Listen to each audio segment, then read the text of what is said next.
మొదటి సమూయేలు గ్రంథము 6వ అధ్యాయము 6వ వచనం నుంచి 7వ వచనం నుంచి 15వ వచనం వరకు మనం చూడబోతున్నాం. కాబట్టి మీరు నేను ఆపమన్నప్పుడు మీరు ఆగాలి. కాబట్టి మీరు కొత్త బండి ఒకటి చేయించి కాడి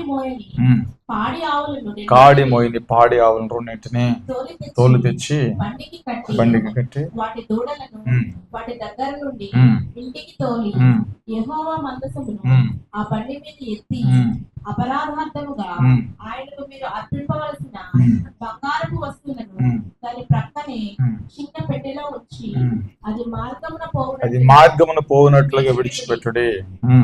అది బెత్షెమెషుకు పోవు మార్గమున బడి ఈ దేశపు సరిహద్దు దాటిన ఎడల ఆయనే ఈ గొప్ప కీడు మనకు చేశారని తెలుసుకొనవచ్చును.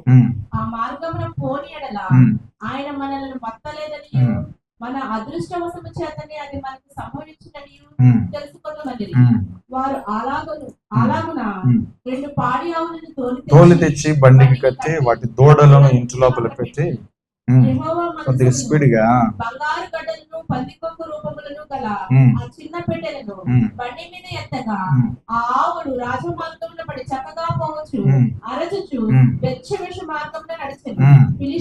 ఫిలిష్తీయుల సర్దార్లు వాటి వెంబడి సరిహద్దు వరకు పోయి వారు లోయలో తమ గోధుమ చేలను కోయిచుండి వారు కన్నులెత్తి చూడగా మందసము వారికి కనబడేది. దాన్ని చూచి వారు సంతోషించి ఆ బండి బెత్షెమెషుకు వాడైన యెహోషువ యొక్క పొలంలోనికి వచ్చి అక్కడ ఉన్న ఒక పెద్ద రాతి దగ్గర నిలువగా వారు బండి యొక్క కర్రలను చీల్చి ఆవులను యెహోవాకు దహన బలిగా అర్పించిరి. 15వ వచనం వరకు మనం చదివాం. ఈ పాఠం గురించి మీరు చాలా సందర్భాల్లో చదువుంటారు. హల్లెలూయా. ఇక్కడ కొన్ని పాఠాలు మనం నేర్చుకుంటాం. హల్లెలూయా. ఇప్పుడు ఇదంతా ఎవరు మాట్లాడుతున్నారంటే ఫిలిష్తీయుల సర్దార్లు మాట్లాడుతున్నారు. ఎవరు మాట్లాడుతున్నారు చెప్పండి? ఫిలిష్తీయుల సర్దార్లు మాట్లాడుతున్నారు. ఈ పాఠం అంతట్లో మనం నేర్చుకున్నది ఏంటంటే, ఇక్కడ మనం చదివిన దాంట్లో కొన్ని విషయాలు చెప్పాలంటే, మందసం ఫిలిష్తీయుల దగ్గర ఉంది. ఆ మందసాన్ని ద్వారా వాళ్ళకి కొన్ని కీడులు వస్తూ ఉన్నాయి. ఆ మందసాన్ని తోలి వేయడానికి ఒక పాడి ఆవును రెండింటిని తీసుకురావాలి, వాటి పిల్లల్ని వేరు చేయాలి. ఆ పాడి ఆవులకు కాడిని కట్టి బండి కట్టి ఆ మందసాన్ని పెట్టి తోలాలి. అక్కడ అలాగే తోలినట్టుగా రాయబడింది. అది యెహోషువ పొలం. ఆ యెహోషువ కాదు, మోషే తర్వాత పరిచయం చేసిన యెహోషువ కాదు, ఈయన వేరే. అలా యెహోషువలు కొంతమంది పరిశుద్ధ గ్రంథాలు ఉన్నారు. ఈ యెహోషువ వేరే. ఈ యెహోషువ పొలంలోనికి ఆ బండి వచ్చి ఆగినప్పుడు అక్కడున్న ఇశ్రాయేలు ప్రజలు చూసి ఆనందించారు. ఎందుకంటే అప్పటికే 7-8 నెలలు దాటిపోతుంది మందసం పట్టబడి. హల్లెలూయా. ఆ మందసాన్ని చూసి వాళ్ళు చాలా ఆనందించారు. తర్వాత ఆ యొక్క పాడి ఆవులు ఎక్కడాగిందంటే యెహోషువ పొలంలో ఒక బండి ఎదుట ఆగితే అక్కడే ఆ బండి దించి ఆ మందసాన్ని వాళ్ళు స్వాధీనపరుచుకుని ఆ ఆవులను, పాడి ఆవులను వధించి దేవునికి దహన బలిగా అక్కడ అర్పించినట్లుగా మనం చూస్తాం. హల్లెలూయా. ఈ పాఠం మనకు అర్థం కావాలంటే ముందు చరిత్ర మనకు తెలియాలి. చరిత్ర లోపలికి వెళ్ళాలి. అంటే మనం 4-5 అధ్యాయులు మనం చూడాలి. 4-5 అధ్యాయులు మనం చూస్తే ఈ సబ్జెక్ట్ మనం అర్థమవుతుంది. దీంట్లో నుంచి కొన్ని విషయాలు మనం ఇక్కడ నేర్చుకోబోతున్నాం. హల్లెలూయా. 4వ అధ్యాయంలో మనం చూస్తే మొదటి వచనం 2వ వచనంలో మనం చూస్తే ఇక్కడ ఇశ్రాయేలు ప్రజలందరూ కూడా ఇశ్రాయేలు ఫిలిష్తీయులతో యుద్ధానికి వెళ్ళిన సందర్భం అది. హల్లెలూయా. సింప్లిఫై చేసి స్లోగా చెప్తున్నాను వినండి. ఇశ్రాయేలు ప్రజలందరూ కూడా ఫిలిష్తీయులతో యుద్ధం చేయడానికి వెళ్తున్నారు. ఫిలిష్తీయులతో యుద్ధం చేయడానికి వెళ్ళారు. అప్పుడు ఏం జరిగిందంటే, ఆల్రెడీ కొన్ని సందర్భాలు ఈ వాక్యాన్ని చెప్పాను కాబట్టి కొద్దిగా వేగంగా వెళ్తాను. ఒక 40 నిమిషాలు 35 నిమిషాలు ఈ ప్రసంగం ముగించేటట్లుగా నేను ప్రయత్నం చేస్తాను. హల్లెలూయా. ప్రైజ్ లార్డ్ చెప్పండి. ఇశ్రాయేల్ ప్రజలు ఎవరితో యుద్ధం చేయడానికి వెళ్తున్నారంటే ఫిలిష్తీయుల సర్దారులతో యుద్ధం చేయడానికి వెళ్ళారు. అయితే ఇశ్రాయేల్ ప్రజలు యుద్ధం చేయడానికి వెళ్ళినప్పుడు ఫిలిష్తీయుల చేతిలో పట్టబడి తరమబడ్డారు.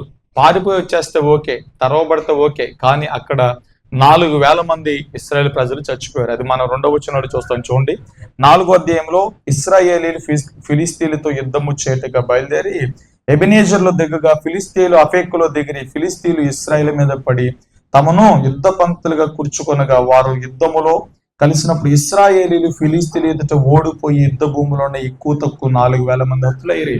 హల్లెలూయా. ఎక్కువ తక్కువగా 4,000 మంది హతులైపోయారు, చచ్చిపోయారు. ఇప్పుడు వీళ్ళు గ్రూప్ మీటింగ్ పెట్టుకున్నారు. జాగ్రత్తగా వినాలి.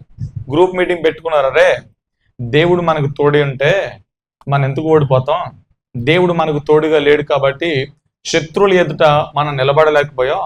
ఇప్పుడు శత్రువుల పైన జయం పొందాలి అంటే దేవుడు మనకు తోడుగా రావాలి.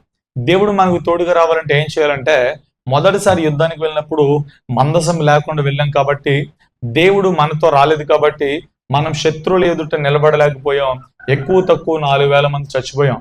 ఇప్పుడైతే మనం ఏం చేద్దామంటే, మందసాన్ని పట్టుకుని మరొకసారి యుద్ధానికి వెళ్దాం అనుకుని అందరూ ఆలోచించి ఒకడు చెప్పాడు, అరే మందసం లేనందువల్లే మనం ఓడిపోయాము, మందసాన్ని తీసుకుని వెళ్దాము అని చెప్పి ఒకడంటే ఆ మాట అందరికి నచ్చింది. నిజమే, మనకంటే ముందు మన పితరులు యుద్ధం చేయడానికి మందసాన్ని మోసుకెళ్ళినప్పుడు మందసం ఎవరి పక్షంగా ఉందో దేవుడు వారి పక్షంగా పనిచేశాడు, యుద్ధం యెహోవా చేశాడు. కాబట్టి మొదటిసారి మనలో 4,000 మంది మన సహోదరులు కోల్పోవడానికి కారణం మందసం లేనందువల్ల. కాబట్టి ఈసారి మనం మందసాన్ని తీసుకెళ్దామని చెప్పి అందరూ కూడా ఆలోచించుకుని మందసాన్ని తెచ్చుకున్నారు. హల్లెలూయా. మందసాన్ని తెచ్చుకుని వాళ్ళు చాలా భయంకరంగా కేకలేస్తూ ఉన్నారు. ఇప్పుడు ఎలా కేకలేస్తున్నారంటే, మీకు దమ్ము ఉంటారండి, ఏదైనా ఉంటారండి, మొదటిసారి మా దగ్గర మందసం లేదు కాబట్టి, దేవుడు మాకు తోడుగా లేడు కాబట్టి మేము ఓడిపోయాము, ఈసారి మా చేతిలో మందసం ఉంది రండి అని చెప్పి పెద్ద పెద్ద కేకలేశారు. ఒకసారి మనం చూద్దామా, ఈ వాక్యాలు మనం చూద్దాం. ఒకసారి చూడండి 4వ వచనంలో, కాబట్టి జనులు షిలోహునకు కొందరిని పంపి అక్కడ నుండి కేరుబుల మధ్య ఆశ్రయుడు అనే సైన్యములకు అధిపతి యెహోవా నిబంధన మందసమును తెప్పించిరి. ఏలి యొక్క 2 కుమారులు హోఫ్నీ ఫీనెహాసులు అక్కడనే దేవుని నిబంధన మందసం వద్ద ఉంటారు. యెహోవా నిబంధన మందసము దండులోనికి రాగా ఇశ్రాయేలందరూ భూమి ప్రతిధ్వనమునిచ్చినంతగా గొప్ప కేకలు వేశారు. హల్లెలూయా. ఎక్కడ చదివాను నేను? 4వ అధ్యాయంలో ఎన్నో విషయం చదివాను? అది అందరూ కూడా జాగ్రత్తగా ఫాలో అవ్వాలి. హల్లెలూయా. ఇప్పుడు సైన్యములకు అధిపతిగా యెహోవా మందసం ఎక్కడుందో? షీలోములో. ఎవరు దైవజనుడు? ఏలి. అప్పటికి ఆయనకి 90 సంవత్సరాలు ప్లస్, 90 చిల్లర ఉంది.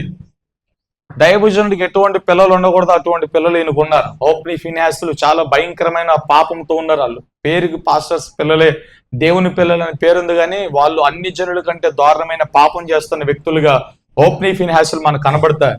ఇప్పుడు ఈ మందసం ఎక్కడుందంటే, ఏలి అనే దైవజనుడి మందిరములో, దేవుని మందిరములో సైన్యములకు అధిపతిగా యెహోవా మందసం ఉంది.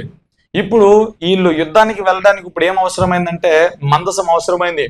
ఏలి దగ్గరికి వెళ్ళి దైవజనుడితో మాట్లాడయ్యా, మందసం లేనందువలన ఇశ్రాయేలమైన మనము శత్రువుల చేతులు 4,000 మంది చచ్చిపోయాం, ఈసారి మాకు మందసం కావాలి. మన పితరులు మనకంటే ముందుకు యుద్ధం చేసిన వారు మందసమును తీసుకెళ్లి శత్రువులను ఎలాగైతే కూల్చారో అలాగే మేము మందసము ఎత్తుకుని వెళ్ళి ఆ శత్రువులు మేము కూలుస్తాం, ఫిలిస్తీన్లు కూలుస్తామని చెప్పి ఒక మాట అనుకున్నారు. దానికి దైవజనుడని ఏలీ కూడా అంగీకరించాడు. మందసము ఇవ్వబడింది.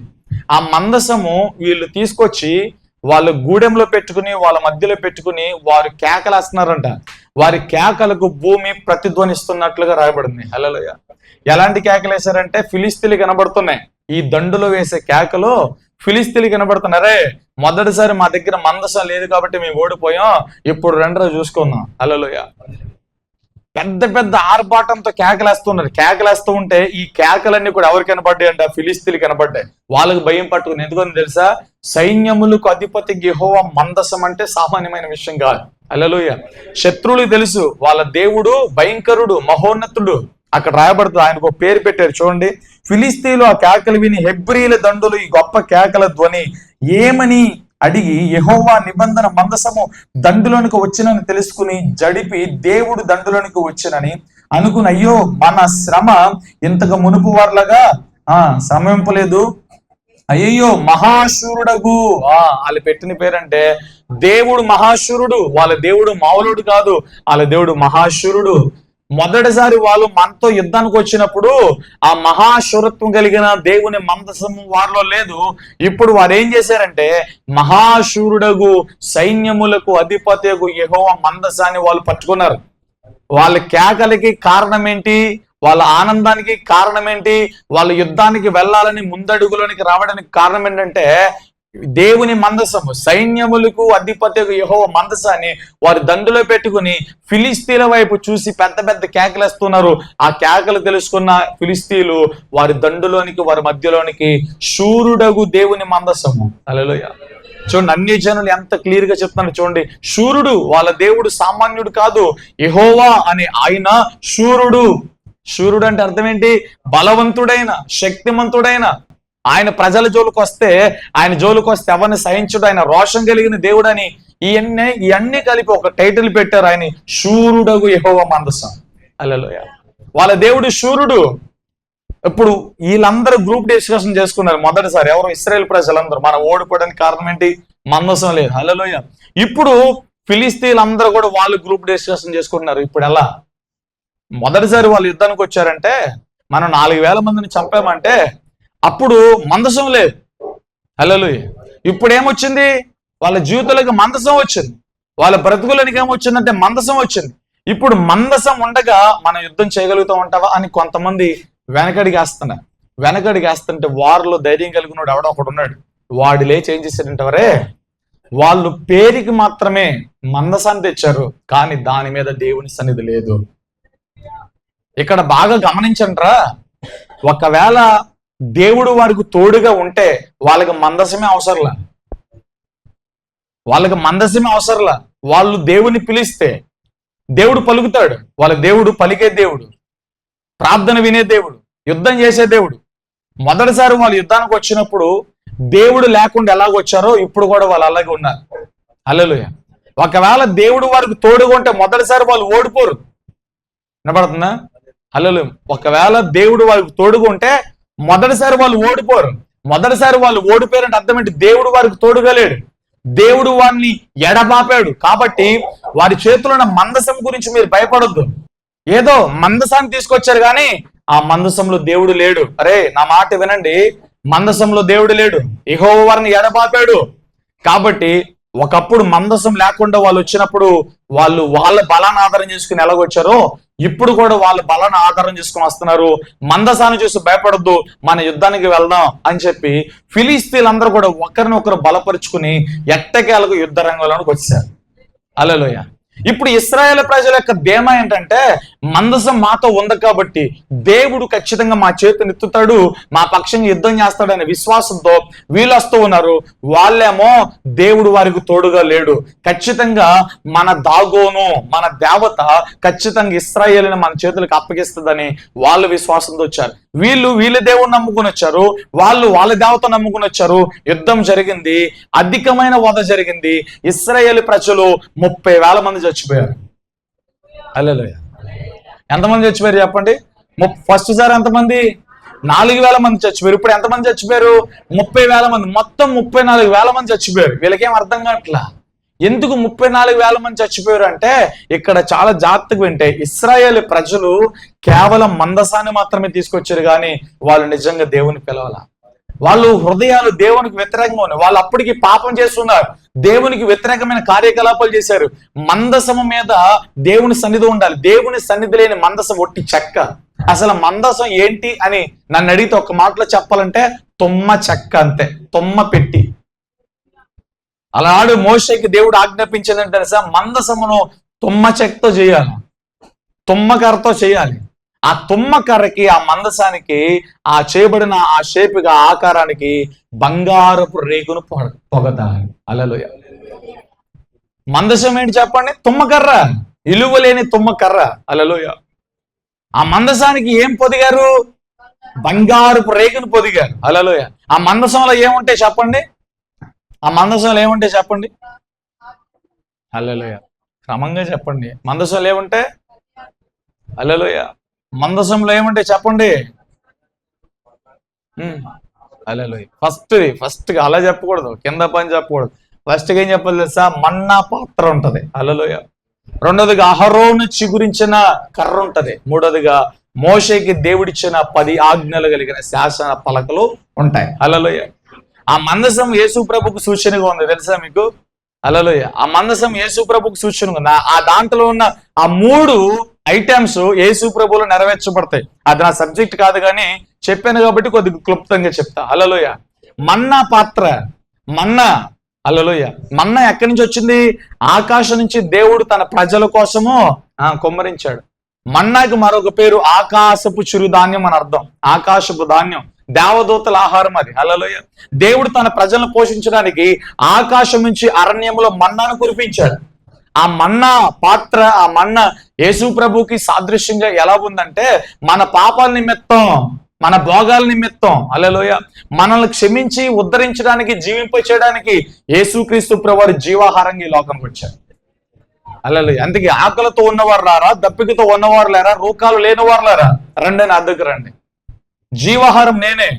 అలనాడు మన పితరులు లేదా మన ప్రజలు మన్నాను తిని మరణించారు, కానీ మీరు నిరాటకంగా జీవించడానికి మీకోసం దిగి వచ్చిన జీవాహారమును నేనే. మీరు వచ్చి నన్ను భుజించండి అని యేసుప్రభు యోహాను సువార్త 6వ అధ్యాయంలో చెప్తున్నారు. హల్లెలూయా. చెల్లి చెప్పండి. యేసుక్రీస్తు ప్రభు వారి జీవాహారం. అలనాడు అరణ్య యాత్రలో, ఆ 40 సంవత్సరాల యాత్రలో 40 సంవత్సరాలు దేవుడు తన 20 లక్షల కాల్బలమైన తన ప్రజలను పోషించడానికి ఆకాశం నుంచి దేవుడు మన్నాను కురిపించాడండి. హల్లెలూయా. వాళ్ళ బట్టలు పాతికెళ్ళిపోకుండా, చెప్పులు అరిగిపోకుండా, వారికి నీరసం రాకుండా, ఎండ తగలకుండా, వెన్నెల దెబ్బ తగలకుండా, అగ్నిస్తంభంగా మేఘస్తంభంగా నడవడం మాత్రమే కాక వారి దప్పికను తెరిచి ఆకాశం నుంచి మన్నాను కురిపించి వారిని బ్రతికించాడు దేవుడు. హల్లెలూయా. అలనాడు ఆ మన్నా కురవకపోతే వాళ్ళు చచ్చిపోతారు, ఆకలితో చచ్చిపోతారు. హల్లెలూయా. అలనాడు మన్నా ఇశ్రాయేలు ప్రజలను బతికిస్తే ఈరోజు యేసుక్రీస్తు అనే మన్నా, యేసుక్రీస్తు అనే జీవాహారము మనల్ని బ్రతికించారు. ఆయన యందు విశ్వాసం ఉంచిన ప్రతి ఒక్కరు కూడా మరణమును దాటి జీవములకు వచ్చారని వాక్యం చెప్తుంది. ఆయనలో చీకటి ఏమాత్రము లేదు. ఆయనలో అన్యోన్య సావాసం కలిగిన వారందరూ కూడా ఆయన వెలుగును పొందేద్దరు, ఆయన మహిమను చూచెదరు. హల్లెలూయా. మన్నా పాత్ర యేసు ప్రభువుకి సరిపోతుంది. రెండోదిగా ఆ అహరోను కర్ర. హల్లెలూయా. అహరోను కర్ర యేసుక్రీస్తు ప్రభుకి ఎలా సాదృశ్యం ఉందని ఒక మాట చెప్పాలంటే, అలనాడు మోషేకి అహరోనులకి వ్యతిరేకంగా 250 మంది లేచారు మనుషులు. ఎవరు అంటే వాళ్ళు దాతాను, అబీరాము, కోరహు. హల్లెలూయా. కోరహు, నాతాను, అబీరాము అనే వారు ముగ్గురు 250 మందిని పోగేసుకొచ్చి, నువ్వే పాస్టర్వా, నువ్వే చెప్పాలా, నువ్వు చెప్తే మేము వినాలా, అంత లేదని చెప్పి ఇష్టానుసారంగా మాట్లాడి, మేము నాయకులమే, మేము సేవకులమే, మేము పరిచారకులమే అని చెప్పి మోషే పరిచర్యకి అహరోనికి వ్యతిరేకంగా లేచారు. అప్పుడు దేవుడు ఏం చెప్పాడంటే, ఒక్కొక్క గోత్రం నుంచి ఒక్కొక్క కర్రను తీసుకెళ్లి దాంట్లో పెట్టమన్నాడు. అలా ఒక్కొక్క గోత్రం నుంచి ఒక్కొక్క కర్ర, ఎండిపోయిన కర్రలు తీసుకెళ్లి దాంట్లో పెడితే అందరి కర్రలో జీవం లేదు, అందరి కర్రలో ఎండిపోయి నలిగిపోయి ఉన్నాయి, కానీ అహరోను కర్ర మాత్రము పువ్వు పూసి కాయలు కాసినాయి. అంటే అహరోను చేతి కర్రలో జీవం ఉంది. ఇది యేసుక్రీస్తు పునరుత్థానానికి సూచన. అందరి సమాధుల్లో జీవం లేదు, అందరి సమాధులు కుళ్ళు కంపుతో ఉన్నాయి, అందరి సమాధులు ఎముకలు కలేబరాలు ఉన్నాయి, అందరి సమాధుల్లో వాసన ఉంది. ఒకే ఒక్క సమాధి జీవంతో నింపబడిన సమాధి, ఒకే ఒక్క సమాధి. ఓ మర్రమా నీ ముళ్ళెక్కడ, ఓ మర్రమా నీ విజయం ఎక్కడని మరణపు ముళ్ళను విరిచి మృత్యుము చేయడానికి తిరిగి లేచాడు. ప్రపంచ చరిత్ర అంతటిలో కూడా నువ్వు ఏ సమాధికి వెళ్ళినా వాళ్ళు కుళ్ళిన ఎముకల గూడులు ఉన్నాయి. యేసుక్రీస్తు సమాధి ఒక్కటే ఖాళీగా ఉంది. అంటే అన్ని సమాధిలో మరణం ఉంది, యేసయ్య సమాధి మాత్రమే జీవం ఉంది. ఆమె అందుకనే అహరోను కర్ర ఒక్కటే జీవం వచ్చింది, అది ఒక్కటే బ్రతికింది, అదొక్కటే చిగురించింది, అదొక్కటే పువ్వు పూసింది, అదొక్కటే కాయలు కాసింది. అంటే ఈ కర్ర, చిగురించిన కర్ర యేసయ్య పునరుత్థాన శక్తికి సాదృశ్యంగా మనకు కనబడుతుంది. హల్లెలూయా. తర్వాత మోషే ధర్మశాస్త్రం లేదా మోషేకి దేవుడిచ్చిన 10 ఆజ్ఞలు కలిగిన శాసన పలకలు 2 ఉంటాయి. హల్లెలూయా. అది దేవుని వాక్యానికి, దేవుని మాటకు సాదృశ్యంగా ఉంది. హల్లెలూయా. ఎందుకంటే ఆది యందు వాక్యం ఉండును, వాక్యము దేవుడై ఉండును, దేవుని యొద్ద వాక్యం ఉండును, ఆ వాక్యమే శరీరధారుడిగా కృపా సత్య సంపూర్ణంగా మన మధ్యలో నివసించుచున్నదని యోహాను సువార్త 1వ అధ్యాయం సాక్ష్యం. హల్లెలూయా. ప్రైజ్ లార్డ్ చెప్పండి. ఆజ్ఞలు కలిగిన పలకలు ఎవరిని సూచిస్తున్నాయి? దేవుని వాక్యాన్ని సూచిస్తుంది, దేవుని మాటను సూచిస్తుంది. యేసు ప్రభు చెప్పాడు, నేను వాక్యమై ఉన్నాను. హల్లెలూయా. వాక్యము నేను మనుషుల పాపములు ఛేదించడానికి, మరణంలోనికి నరకంలోకి వెళ్ళిపోతారు మనుషులు బ్రతికించడానికి శరీరమును దాల్చి, ఆకారమును దాల్చి కృపా సత్య సంపూర్ణంగా నేను మీ మధ్యలోనికి వచ్చాను అన్నాడు దేవుడు. అందుకే పాపులు పిలువగా నేను వచ్చాను, నీతిమంతుడి కోసం రాలేదు. ఎందుకంటే అసలు నీతిమంతుడు లేడు, ఒక్కడును లేడు. అందరూ పాపము చేసి దేవుడు అనుగ్రహించిన మహిమను పొందలేకున్నారని వాక్యం చెప్తుంది. హల్లెలూయా.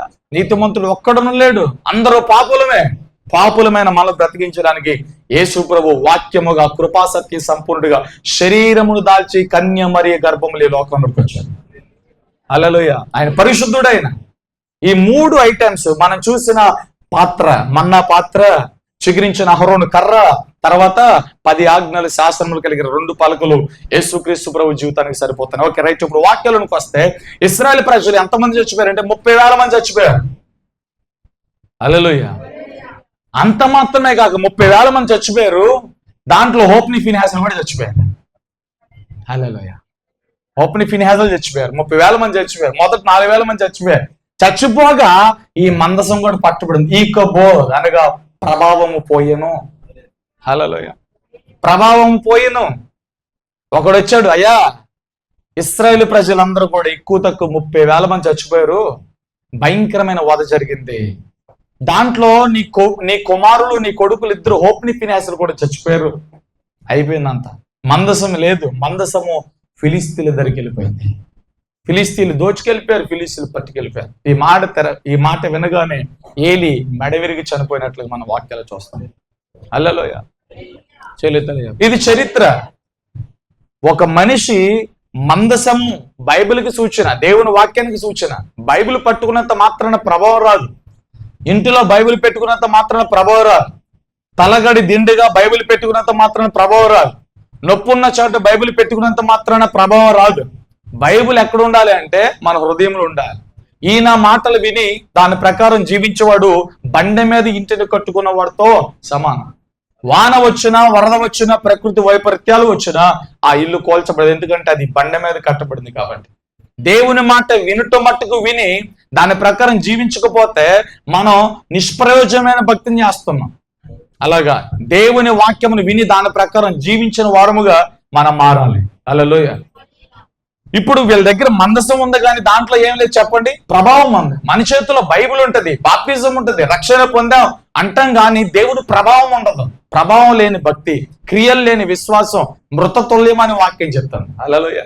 వీరి పేరుకు మాత్రమే మందసాన్ని మోసుకెళ్లారు కానీ వారితో దేవుడు రాలే. మన జీవితంలో దేవుడు లేకపోతే మనం ఏమీ చేయలేం. ఎందుకంటే మన పాపము చేసేవారు ఉంటే అతిక్రమాలతో అక్రమాలతో బ్రతికితే దేవుడు మనతో రాడు. దేవుడు పరిశుద్ధుడు కనుక ఆయన మనతో కదలాలి, నడవాలి అంటే, ఆయన సన్నిధి మనతో రావాలి అంటే ఆయన వల్ల మనం మారాలి, పరిశుద్ధులుగా మారాలి, నీతిమంతులుగా మారాలి. అందుకే నీతిమంతుని ప్రార్థన మన్మపూర్వకమైనది, అది బహు బలము కలిగిందని యాకోబు చెప్తాడు. హల్లెలూయా.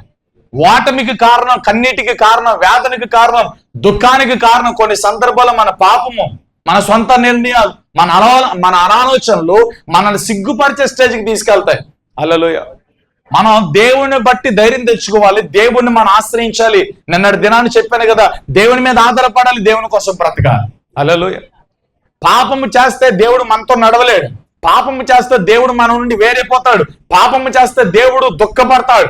పాపము చేస్తే దేవుని ఆత్మ మనలో ఆరిపోతుంది. అందుకే దేవుని ఆత్మను దుఃఖపరచొద్దు. ఆత్మను ఆర్పుకుడి, ఆత్మకు వ్యతిరేకమైన కార్యకలాపాలు చేయొద్దని పౌలు అనేక మార్లు హెచ్చరించాడే. హల్లెలూయా. పాపం చేస్తే ఎలా దేవుడు మనతో వస్తాడు? పాపము చేస్తే, పాపము చూస్తే, పాపాన్ని మాట్లాడితే, పాపాన్ని వింటే దేవుడు ఒప్పుకోడు. చూసినా, మాట్లాడినా, వినినా, పలికినా మన అపవిత్రులుగా మారుతాం. హల్లెలూయా. అపవిత్రత ఉన్న కాడ అపవాది ఉంటాడు. అపవిత్రత ఉన్న కాడ అపవాది కార్యాలు జరుగుతాయి. అపవిత్ర ఆత్మ ఆ వ్యక్తిని ఏలుబడి చేస్తాడు. ఆలోచనలు, తలంపులన్నిటిని పాడు చేస్తాడు. దేవుడిచ్చే భవిష్యత్తును చెరుగుతాడు. దేవుని ప్రణాళికలో నుంచి బయటికి తీసుకొస్తాడు. దేవుని చిత్తం ఏంటో ఎరగనవ్వకుండా, దేవుని మహిమను చూడకుండా నీ మనోనేత్రాలు మూసి గుడ్డితనాన్ని కలుగజేస్తాడు. ఈ రోజున ఒకవేళ ఎవరైనా మనోనేత్రాలు మూయబడి ఉంటే వారు మనోనేత్రాలు యేసునామములో తెరచునుగా, తెరవబడునుగాక. దేవుని మహిమను చూచే కన్నులు తెరవబడుగాక. దేవుని కార్యాలు చూచే కన్నులు తెరవబడుగాక. హల్లెలూయా. వీళ్ళు ఓడిపోయారండి. 30,000 మంది చచ్చిపోయారండి. మందసం పట్టబడింది. అయితే కొద్దిగా వేగంగా వెళ్తా ఈ మందసాన్ని ఫిలిస్తీన్లు తీసుకెళ్ళి ఎక్కడ పెట్టారో తెలుసా? హల్లెలూయా. చూద్దాం. 5వ అధ్యాయంలో మనకి ఇది ఇక్కడ ఉంటది, చూడండి ఒకసారి. 5వ అధ్యాయంలో ఫిలిస్తీన్లు దేవుని మందసమును పట్టుకుని ఎబెనేజర్ నుండి అష్టోదునకు తీసుకొచ్చారు. హల్లెలూయా. ఎబెనేజర్ లో ఉన్న అష్టోదు నేను చెప్పాను కదా కిందటిసారి. ఫిలిస్తీన్లకి 5 పట్టణాలు ఉన్నాయి, 5 లీడర్స్ ఉన్నారు. దాంట్లో గాతువడైన గొల్యాతు. హల్లెలూయా. గాతువడైన గొల్యాతు యాలాలోయలో సౌలు మీదకి, ఇశ్రాయేల్ ప్రజల మీదకి సవాలు విసిరాడు కదా.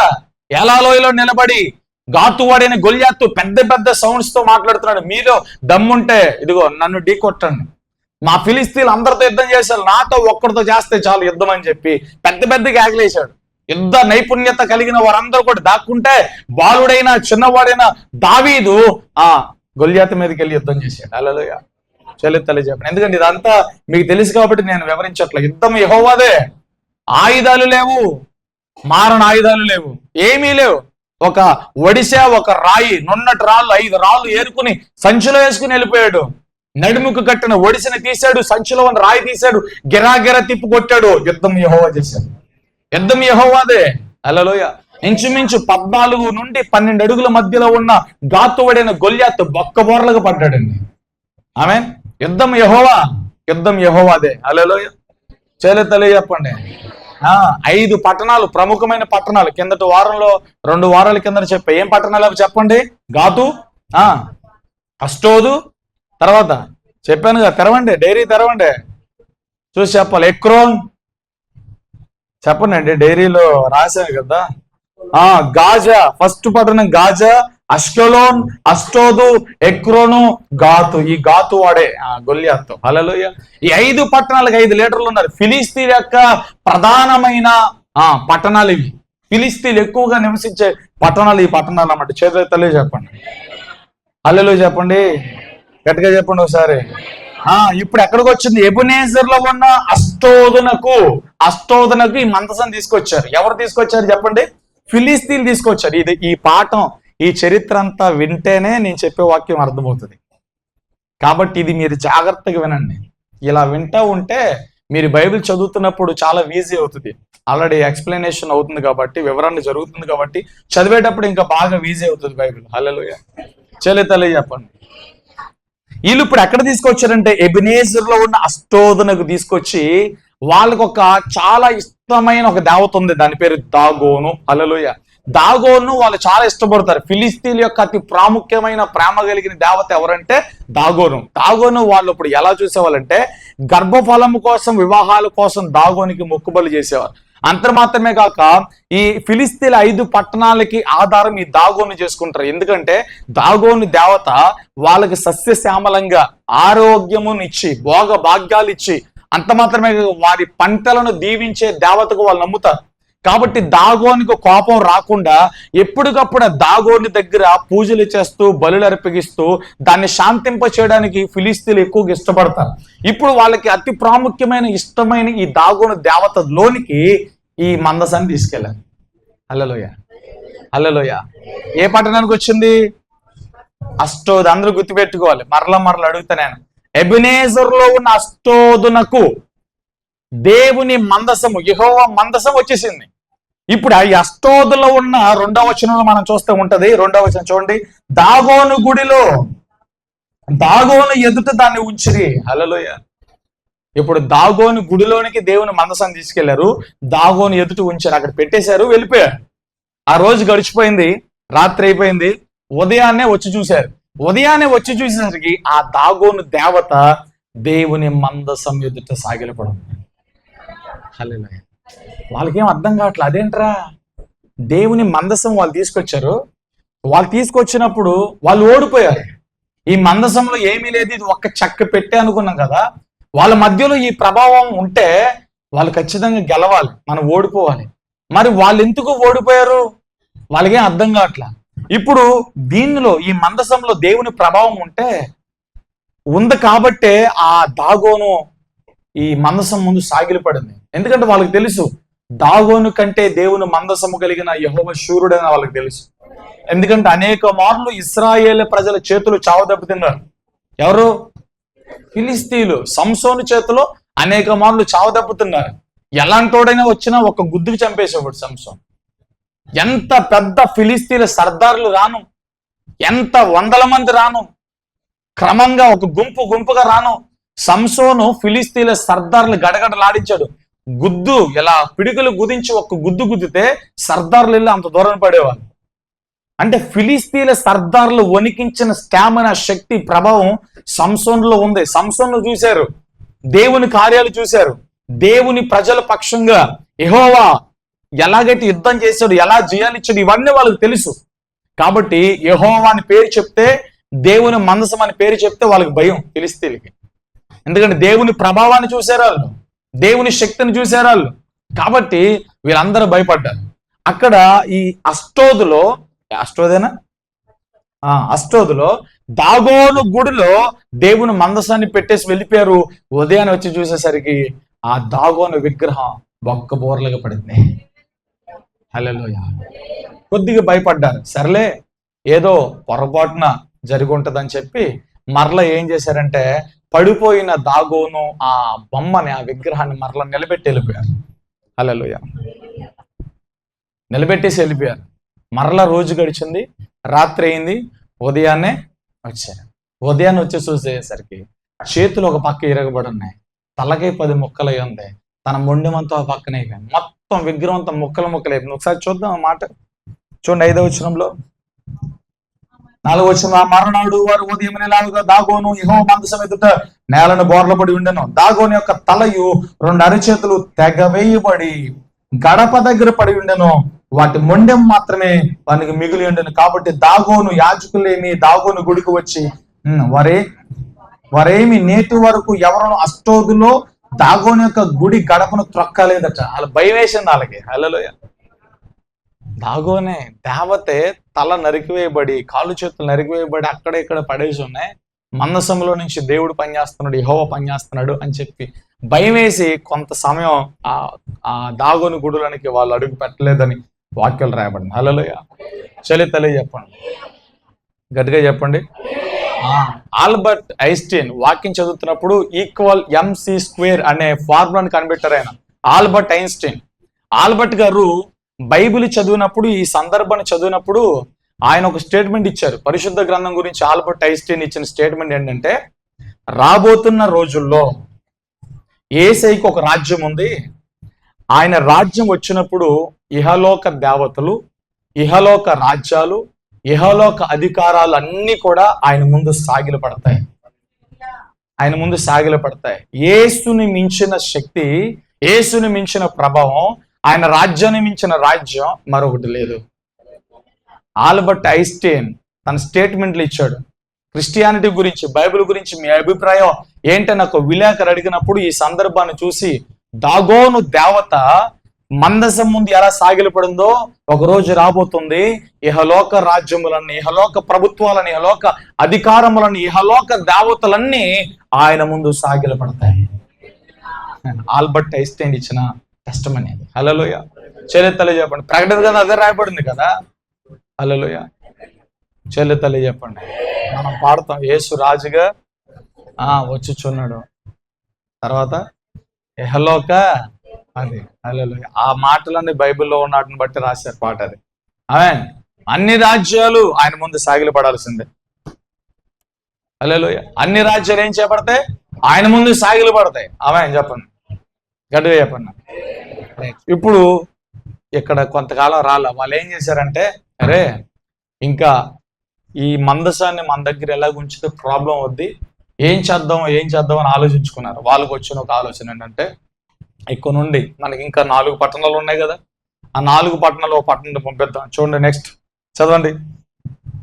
యెహోవా హస్తము అష్టోదు వారి మీద భారంగా ఉండేనని, అష్టోదు వారిని, దాని సరిహద్దులో ఉన్న వారిని ఆయన గడ్డల రోగంతో మొత్తి వారిని హతము చేయగా, అష్టోదు వారు సంభవించిన దాన్ని చూచి, ఇశ్రాయేలు దేవుని హస్తము మన మీదను మన దేవత యొగు దాగోను మీదను బహుభారముగా ఉన్నదే, ఆయన మందసము మన మధ్య నుండుటయే దీనికి కారణము కదా, అది ఇక మన మధ్య ఉండకూడదని చెప్పుకుని ఫిలిస్తీన్ల సర్దార్లందరినీ పిలువనప్పించి, ఇశ్రాయేలు దేవుని మందసమును మనం ఏమి చేద్దామని అడిగిరి. అందుకు వారు ఇశ్రాయేలు దేవుని మందసమును ఇక్కడ నుండి గాతు పట్టణానికి పంపుడి. హల్లెలూయా. అష్టోదులో జరగాల్సిన నష్టం జరిగింది. అష్టోదులో ఆ మందసమును వారు ఉంచటాన్ని బట్టి దేవుని కోపం వారి మీదకి రాగా, వారి మీదకి రగులుకొనగా వారికి పెద్ద పెద్ద గడ్డలు వచ్చాయి. హల్లెలూయా. కొంతమంది చచ్చిపోయారు, దేవుని చేత మొత్తబడిన వారు చచ్చిపోయారు, పెద్ద పెద్ద గడ్డలు వచ్చేసాయి. హల్లెలూయా. వాళ్ళు ఇప్పుడైనా దేవుని మందసాన్ని పంపించేస్తే బాగుంటది. వీళ్ళు ఏం చేశారు తెలుసా? అష్టోదు నుంచి ఇప్పుడు ఎక్కడికి? గాతు పట్టణానికి. హల్లెలూయా. గాతు పట్టణానికి. వినాలి, తర్వాత చదువురు కానీ వినాలి. మీ దగ్గర ఉన్న జబ్బు అది. హల్లెలూయా. వినమంటే చదువుతారు, చదవమంటే వింటారు. హల్లెలూయా. నుంచోమంటే కూర్చుంటారు, కూర్చోమంటే నుంచుంటారు. ఇదే చెయ్యొద్దన్నది చేస్తారు, వద్దన్నది. హల్లెలూయా. హల్లెలూయా. ఇప్పుడు గాతు పట్టణానికి వచ్చింది చూడండి ఒకసారి, అది కంటిన్యూ చేయండి. ఎవరికి వచ్చింది అది? ఫిలిస్తీన్ల సర్దార్ అందరూ పిలువనంపించి ఇశ్రాయేలు దేవుని మందసం మనం ఏం చేద్దామని అడిగిరి. ఇశ్రాయేలు దేవుని మందసం ఇక్కడ నుండి గాతు పట్టణముకు పంపడని చెప్పగా జనులు ఇశ్రాయేలు దేవుని మందసము అక్కడ నుండి గాతునకు మోసుకుని పోయారు. అయితే వారు అష్టోదు నుండి గాతునకు దానిని మోసుకుని పోయిన తర్వాత యెహోవా హస్తము ఆ పట్టణపు పెద్దలను పిల్లలకు రాసే స్థలములో గడ్డలు లేపి వారిని మొత్తి గొప్ప నాశనము చేసెను. వారి దేవుని మందసమును ఎక్రోనుకు పంపవేయగా. గాతులు కూడా సేమ్ రిపీటెడ్.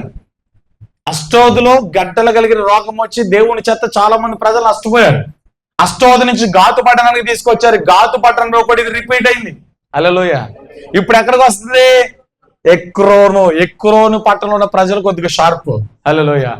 ఎప్పుడైతే అష్టోదు నుంచి గాతు నుంచి ఎక్రోను పట్టణాలకు వస్తుందనే విషయం తెలిసిందో, ఎక్రోన్లో ఉన్న ఫిలిస్తీన్ల పెద్దలు గ్రామస్తులందరూ కూడా పొలిమేరలో కాసుకుంది. బాబు ఆగండి, జరిగిన నిర్వహణ చాలు. అష్టోదులో ఏం జరిగిందో, తర్వాత గాతులో ఏం జరిగిందో మాకు తెలుసు. మీకు జరిగిందని ఇప్పుడు మాకు కూడా జరగాల? మీరు తెచ్చుకునే గంటలు మేము కూడా తెచ్చుకోవాలా? వద్దు. ఎట్టి పరిస్థితుల్లో ఈ మందసము మా ఊర్లోనికి రావడానికి వీల్లేదని పొలిమేరలో ఆపేశారు. చరిత్ర ఇదంతా. హల్లెలూయా. ఎక్కడ ఆగిపోయింది ఇప్పుడు? ఇది ఎక్రోను పొలిమేరలో ఆగిపోయింది. ఇప్పుడు ఏం చేయాలి? మందసాన్ని ఏం చేయాలి? మందసాన్ని ఏం చేద్దాం? దాగోని దేవాలయాలు పెడదామంటే మన దేవత విగ్రహాలు బల్లుని పొగులుతున్నాయి. పోనీ ఎక్కడైనా పెడదామంటే రహస్య స్థలాల్లో గడ్డలు వచ్చి చెప్పుకోవడానికి కూడా అవకాశం లేని రోగాలు వస్తున్నాయి. మనుషులందరూ చచ్చిపోతున్నారు. ఇప్పుడు ఏం చేయాలి అనుకుని అప్పుడు మరలా గ్రూప్ డిస్కషన్ జరిగింది. హల్లెలూయా. ఈ డిస్కషన్ మనం చదివాం. ఏం చదివాం? స్టార్టింగ్ లో ఏం చదివాం? 6వ అధ్యాయానికి రండి. 6వ అధ్యాయం 7వ వచనం చూడండి. అప్పుడు వీళ్ళందరూ కూడా ఆలోచించుకున్నది ఏంటో తెలుసా? ఇదిగో, కాబట్టి మీరు కొత్త బండి ఒకటి కొత్త బండి ఒకటి చేపిద్దాం, ఎడ్ల బండి. ఇప్పుడు దాకా వాడిని కొత్త బండి ఒకటి తయారు చేద్దాం. నెక్స్ట్ నాకు వాక్యాన్ని అందించాలి. ఇక నుంచి ఈ వాక్యంలో నుంచి బయటికి ఎక్కడికి ఎవరు వెళ్ళకూడదు. ఇదే కంటిన్యూ చేయాలి. కాబట్టి మీరు కొత్త బండి ఒకటి చేయించి కాడి మొయ్యని పాడి ఆవులను రెండింటిని తోలి తెచ్చి బండికి కట్టి వాటి దూడలను వాటి దగ్గర నుండి ఇంటికి తోలి యెహోవా మందసమును ఆ బండి మీద ఎత్తి. హల్లెలూయా. ఇప్పుడు వీళ్ళు ఏమనుకున్నారంటే, అరే ఎడ్ల బండి ఒకటి తయారు చేద్దాం. ఏం చేద్దాం చెప్పండి? ఎడ్ల బండిని ఒకటి తయారు చేద్దాం. చేసి దానికి ఏం కట్టాలి? యాక్చువల్గా ఎడ్లు కట్టాలి. కానీ ఇప్పుడు వీళ్ళు ఏమన్నా పాడి ఆవులను రెండింటి తీసుకొద్దాం. ఏంటి చెప్పండి? పాడి ఆవు. ఎప్పుడన్నా మీరు చూసారా పాడి ఆవులకు కాడి పెట్టడం? ఎప్పుడు చూడలే. నేను ఎప్పుడు చూడలే. అలా మీరేం చూసారేమో అడుగుతున్నా. ఎవరో చూడలే. ఎందుకంటే పాడి ఆవులకు కాడి ఎలా కడతారు? పాడి ఆవులకు బండి ఎలా కడతారు? కానీ ఇక్కడ జరిగింది అది. పాడి ఆవులకి వీళ్ళ ప్లానింగ్ ఏంటంటే, ముందు నేను చెప్పేస్తాను, చెప్పిన తర్వాత మరలా వాటిని ఒక్కొక్కటి మనం డిస్కషన్ చేద్దాం. హల్లెలూయా. ఒక కొత్త బండి తయారు చేద్దాం. ఇంతవరకు వాడిని కొత్త ఫ్రెష్ బండి ఒకటి తయారు చేద్దాం.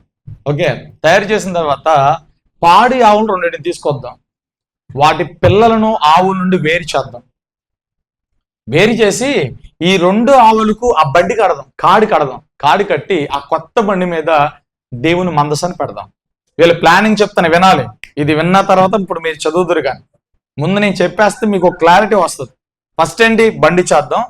2 పాడి ఆవులను వాటి దూడల నుండి వాటి బిడ్డల నుండి వేరు చేసి వాటిని ఇంటికాడ కట్టి, దూడలను ఇంటికాడ కట్టి ఈ 2 పాడి ఆవులను బండి కడదాం. ఈ దేవుని మందసాన్ని తీసుకొచ్చి ఈ బండి మీద పెడదాం. ఇది తిన్నగా నడుచుకుంటూ ఇశ్రాయేలు ప్రాంతానికి వెళ్ళిపోయింది అనుకో, దేవుడు తన హస్తాన్ని మన మీద మోపి మనల్ని పాడు చేశాడు, మనల్ని నాశనం చేశాడు, మనల్ని కొట్టాడు అని అర్థం చేసుకున్నాం. మీకు అర్థమయ్యే పాయింట్. ఎడ్ల బండి మీద, ఈ ఆవుల బండి మీద మందసాన్ని పెడదాం. ఇది ఎవరు తోలకూడదు. దాని మీద డ్రైవర్ ఎవరు ఉండరు, తోలడానికి ఎవరు ఉండరు. మందసం మాత్రమే ఆ బండి మీద పెడతాం. ఆ ఆవులు వాటంతటికి అవి ఆ దేవుని మందసాన్ని మోసుకుని ఇశ్రాయేలు పురానికి తీసుకెళ్ళిపోవాలి, ఇశ్రాయేలు పట్టణానికి వెళ్ళిపోవాలి. అలా వెళ్ళిపోయింది అనుకో, దేవుడు మనల్ని కొట్టాడు, మనల్ని మొత్తాడు, మందసం ఇక్కడ ఉండటం దేవునికి నచ్చల, అది వెళ్లాల్సిన స్థలానికి వెళ్ళిపోయింది అని అర్థం చేసుకున్నాం. అదేనా? దేవుని హస్తం మన మీద భారంగా ఉంది, దేవుడు మనల్ని కొట్టాడు. ఆ గడ్డలకి కారణము మన పంట పొలాల్లోనికి పందుకొక్కులను ఎలుకను పుట్టించి మన పంట పొలం నాశనానికి కారణం యెహోవాయే అని మనకు అర్థమవుతుంది. ఓకే, ఒకవేళ ఆ పాడి ఆవుల బండి ఇశ్రాయేలు పురానికి ఇశ్రాయేలు పట్టణానికి వెళ్లకుండా ఒకవేళ మన స్థలంలోనే ఉంది అనుకో, హల్లెలూయా, దేవుడు మనల్ని పాడు చేయలేదు, కోఇన్సిడెంటెడ్ గా అనుకోకుండా జరిగింది అనుకోండి అని వాళ్ళు ఆలోచించుకుంటే ఓకే, అందరూ కూడా ఈ ఆలోచనకి సై అన్నారు, ఎస్ అన్నారు, ఒప్పుకున్నారు. అప్పుడు ఏం తీసుకొచ్చారండి? ఎడ్ల బండిని తయారు చేశారు, కొత్త బండిని తయారు చేశారు. చేసి 2 పాడి ఆవులను తీసుకొచ్చారు. హల్లెలూయా. పాడి ఆవులను తీసుకొచ్చి బండి కట్టి, కాడి మోపి, పగ్గాలు కట్టి ఆ మందసాన్ని తీసుకొచ్చి ఎక్కడ పెట్టారు? ఆ బండి మీద పెట్టారు. ఆ బండి మీద పెట్టుకున్న ఆవులంట కేకలు వేస్తూ అల్లుతూ రాజమార్గంలో చక్కగా నడిచినట్లుగా రాబడి. చూడండి ఆ మాటలు ఒకసారి. 18 వచ్చిన వారు అలాగున 2 పాడి ఆవులను తోలు తెచ్చి బండికి కట్టి వాటి దూడలను ఇంటి లోపల పెట్టి యెహోవా మందసమును బంగారు గడ్డలను పందికొక్కు రూపము గలన ఆ చిన్న పెట్టెను బండి మీద ఎత్తగా ఆవులు రాజ మార్గమును పడి చక్కగా పోవుచు అరుచుచు బత్షెమెషు మార్గమును నడిచెను. హల్లెలూయా. తర్వాత ఫిలిస్తీన్ల సర్దార్లు వాటి వెంబడి బత్షెమెషు సరిహద్దు వరకు పోయి అది ఆ మందసము దాని మీద పెట్టగా, బండి మీద పెట్టగా ఆ ఆవులట చక్కగా రాజమార్గంలో అరుచుతూ వెళ్ళిపోయాయంట. హల్లెలూయా. తర్వాత వాళ్ళు ఏం పెట్టారు? దాంట్లో పందికొక్కులు ఎలుకల రూపంలో బంగారు ఆభరణాలు చేసి వారికి వచ్చిన గడ్డలు ఎలాగైతే వచ్చినాయి అలా రౌండ్ షేపులో బంగారాన్ని అపరారార్థ బలిగా పెట్టారు. వాళ్ళు అపరారార్థ బలిగా అంటే అర్థం ఏంటో తెలుసా? దేవుని మందసమును వాళ్ళు ఏం చేశారంటే అవమానపరిచారు. అపరారార్థ బలికి రక్తం ఉండదు, దహన బలికి మాత్రమే రక్తం ఉంటుంది. అపరారార్థ బలికి రక్తం ఉంది. వీళ్ళు ఏం చేస్తారంటే ఫిలిస్తీన్లు దేవుని కోపం మన మీద రగులు కొనకూడదు, వాళ్ళ దేవుడు మన మీద కోపం రగుల్చుకున్నాడంటే మనం అయిపోతాం, ఎందుకంటే ఆయన ఎలాంటివాడో మనకు తెలుసు కాబట్టి ఆయన మందసాన్ని మనం తీసుకొచ్చి కొద్దిగా అవమానపరిచాం. మన అష్టోదులో దాగోను దేవత ముందు పెట్టి అవమానపరిచాం కాబట్టి ఆయన కోపము చల్లార్చబడడానికి మనం ఏం చేద్దామంటే అపరారార్థ బలి అనగా వాళ్ళకి గడ్డలు వచ్చినాయి కదా, వాళ్ళకి వచ్చిన గడ్డల రూపంలో రౌండ్ షేపులో బంగారమును గడ్డలుగా చేసి ఆ పెట్టెలో పెట్టారు. పందుకొక్కులు ఎలుకలు ఫిలిస్తీన్ల పంట పొలాలను నాశనం చేసి వారికి నష్టాన్ని కలిగించింది కాబట్టి పందుకొక్కులు ఎలుకల రూపంలో బంగార ఆభరణాలు చేయించి ఆ మందసములో పెట్టేశారు. ఆ మందసంలో పెట్టేసి ఆ మందసమును వాళ్ళు అర్పించిన అపరారార్థ బలిని రెండింటిని తీసుకొచ్చి ఆ బండి కట్టేశారు. హల్లెలూయా. ఆ బండి ఏంట, ఆ ఆవులు చక్కగా ఆ కాడుని ఎత్తుకుని మందసమును మోసేటప్పుడు అల్లుతూ అల్లండి ఒకసారి మీరు అల్లుతారు అలాండి. హల్లెలూయా. ఎలా వెళ్తారు? అంబా హల్లెలూయా. అలా వెళ్తారే. హల్లెలూయా. దాని భాష అది కదా. హల్లెలూయా. దాని భాష ఏం చెప్పండి? నేను వెళ్ళని మీరు కూడా వెళ్ళండి, అందరూ వెళ్ళండి. అంబా. పక్కన వాళ్ళు కనపడింది అనుకో, ఇంకా వంట అవ్వలేదు చిల్లరలేదు అంటారు. హల్లెలూయా. తెలియదు చెప్పండి. ఏమవ్వలేదు, వంట అవ్వలేదు చిల్లరలేదు అంటారు. అప్పుడు మనం ఏమంటాం? మా దగ్గర వంట ఉందో వచ్చి తినాలంటాం. అలాగే హల్లెలూయా. సరే చెవులెత్తలే చెప్పండి. చక్కగా రాజు మార్గంలో నడుచుకుంటూ వెళ్ళిపోయాయి. ఇప్పుడు మనం నేర్చుకోవాల్సిన పాఠాలు ఇక్కడే ఉన్నాయి. హల్లెలూయా. చెవులెత్తలే చెప్పండి, రాసుకోండి. ఫస్ట్ పాఠం, దేవుని మందసమును మోసిన ఆవులు.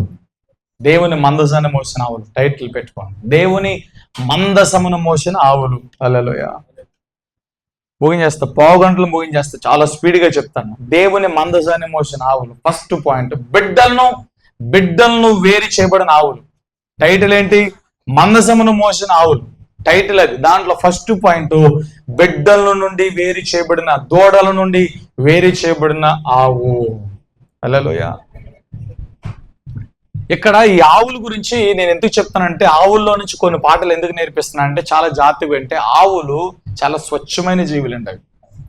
గొర్రె తర్వాత సాత్వికమైన జీవి ఏదైనా ఉందంటే దావే.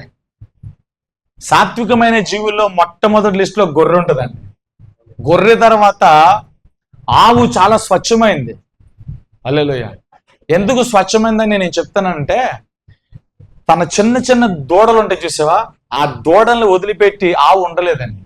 ఏ జీవైనా సరే తన పిల్లల్ని వదిలిపెట్టి దూడలను వదిలిపెట్టి ఉండగలుగుద్దేమో కానీ ఆవు మాత్రము తన దూడను కనిపెట్టుకుని ఉంటుంది. అది ఎంత దూరంలో మేసినా తన దూడ తన బిడ్డ అంబా అని పిలిచిందంటే అది ఎంత దూరంలో పరిగెత్తుకుంటూ వచ్చేస్తుంది. హల్లెలూయా. మన చిన్నప్పుడు కూడా చదువుతున్న కథలు ఉంటాయి. హల్లెలూయా. చిన్నప్పుడు మనం 2nd క్లాసు 3rd క్లాసులో మనం చదువుతాం. ఇది పులి ఆవు కథ ఎంతమంది గుర్తుంది? హల్లెలూయా. ఒక ఆవు మేస్తో పులికి దొరికేద్ది. అంటే షార్ట్ కట్లో చెప్తా. హల్లెలూయా. మీ అందరికీ తెలుసు కాబట్టి గుర్తు చేస్తా ఒకసారి. చిన్నప్పుడు మెమొరీస్ కూడా గుర్తు చేసినట్టుగా ఉంటుంది. ఓకే, పులికి దొరికేస్తుంది. పులి తినడానికి దగ్గరకు వస్తుంది. అప్పుడు రిక్వెస్ట్ చేస్తుంది, బతుకులాడుద్ది, పులిగారు నాకు ఒక దూడ ఉంది, నేను మొన్నే ప్రసవించాను, నాకు ఒక దూడ ఉంది, అది చాలా ఆకలితో ఉంది, ఏడుస్తూ ఉంది, దయచేసి నాకు ఒక అవకాశం ఇవ్వు, నేను వెళ్ళి నా బిడ్డకు మనసారా పాలిచ్చి దానికి చెప్పాల్సిన జాగ్రత్తలు చెప్పి నేను వెంటనే వచ్చేస్తాను అని అంటది. నేను నిన్ను ఎలా నమ్మాలి అంటే బ్రతిమలాడుతుంది. ఏదేమైనా పులికి నమ్మకం కలుగుద్ది, పంపించేస్తుంది. స్టోరీ అంతా చెప్పలేను కాబట్టి కొన్ని ముక్కలు చెప్తాను. హల్లెలూయా. ఆ స్టోరీ వింటే మనం వాక్యాన్ని వెళ్ళాం. హల్లెలూయా. పులి పంపేస్తుంది. అన్నట్టుగానే చాలా వేగంగా వెళ్ళి కడుపు నిండుగా పాలిచ్చి ఆ బిడ్డను నాలుగుతో తన ప్రేమను వెల్లడపరిచి బిడ్డకు చెప్పాల్సిన జాగ్రత్త లేక నేను రాను, జాగ్రత్తగా ఉండు, జాగ్రత్తగా పెరిగని చెప్పాల్సిన జాగ్రత్తలని తన భాషలో చెప్పేసి మరలా తిరిగి పులి దగ్గరకు వచ్చేస్తుంది కదా. అది పులి నిజంగానే షాక్ అవుతుంది. అరే, నేను చాలా మంది జంతువుల్ని వేటాడి చంపాను కానీ నీలాంటి జీవి నేను ఎప్పుడు చూడలా, నువ్వు చాలా నీతి మంత్రాలు, మాట మీద నిలబడ్డావు, నేను తింటే అది నాకు పాపం అవుతుంది, కాబట్టి నువ్వు వెళ్ళిపో, నీ బిడ్డతో నువ్వు హ్యాపీగా ఉండంటే ఆవు పరిగెత్తుకుంటూ వచ్చేస్తుంది. హల్లెలూయా. అంటే ఆ కథలు ఆ టైంలో మనకు నీతి నేర్పిస్తాయి. మాట మీద నిలబడాలని, నీతిగా బ్రతకాలని ఆ కథ మనకి నేర్పించిన సత్యం అది. హల్లెలూయా. అందుకే చిన్నపిల్లలకి అలాంటి కథలు చెప్తారు. అందుకనే బైబిల్లో కూడా యేసుప్రభు ఉపమానాలు పెట్టారు. డైరెక్ట్ గా దేవుని వాక్యాన్ని బోధిస్తే వాళ్ళకి అర్థం కాదు కాబట్టి ఎగ్జాంపుల్తో, ఉపమానాలతో యేసయ్య ఆ సందర్భాల్లో బోధించారు. చాలా ఉపమానాలు యేసుప్రభు చెప్పారు. ఉపమానాల ద్వారా పరలోక సత్యాల్ని, పరలోక రుజువులను అనేక ప్రజలతో దేవుడు వెల్లడి చేశాడు కదా. హల్లెలూయా. చేతులు చెప్పండి అండి, కొద్దిగా చెప్పండి అండి. ఇప్పుడు ఆవుల నుంచి మనం నేర్చుకోవాల్సిన అతి ప్రాముఖ్యమైన పాఠం ఏంటి తెలుసా?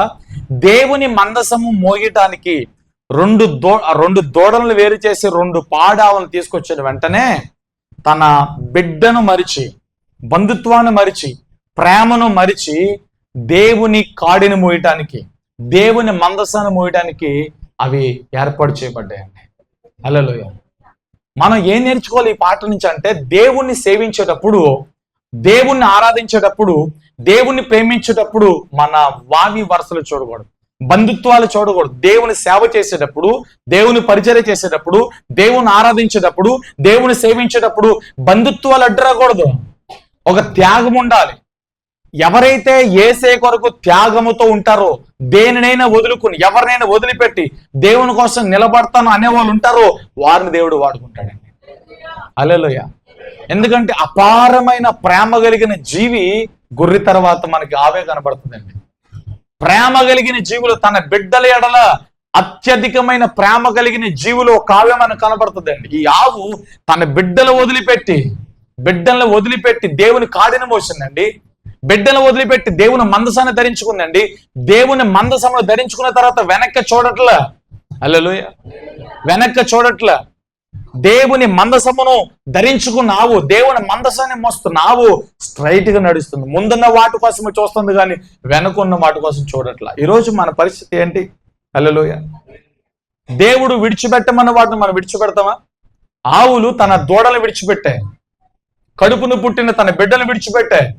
అవి అంబా అంబా అని పిలుస్తున్న మాటలు వినపడుతున్నప్పుడు ఇవి కూడా అల్లుతూ చెప్తున్నాయి, ఇక నేను రాను, నేను దేవుని సేవలో ఉన్నాను, నాగడ్డ చాల మీద చేపెట్టాను, దేవుని పిలుపులో ఉన్నాను, దేవుని మందసాన్ని మోస్తున్నాను, బాప్తిజం పొందాను, మారు మనసు పొందాను, మరల పాపంలోనికి రాను, చెడ్డ స్నేహంలోనికి రాను, చెడు వ్యసనాల్లోనికి రాను, దేవుడు నన్ను ప్రత్యేకపరిచాడు, అలంకరణలోనికి రాను, ఆచారంలోనికి రాను, సాంప్రదాయాలకు రాను, కులాల్లోనికి, కుతంత్రంలోనికి రాను, దేవుడు నన్ను ప్రత్యేకపరిచాడు. ఏది నీ నీతి, నీ డెడికేషన్, నీ సమర్పణ, నీ త్యాగం? దేవుడు వచ్చి నేను అడిగినప్పుడు ఏం చెప్తావు? ఒక నోరు లేని జీవి, నోరు లేని ఆవు, అది ఆ ప్రత్యేకపరచబడి దేవుని మందసం అనే కాడిని మోసుకుంటూ వెళ్ళిపోతుంది.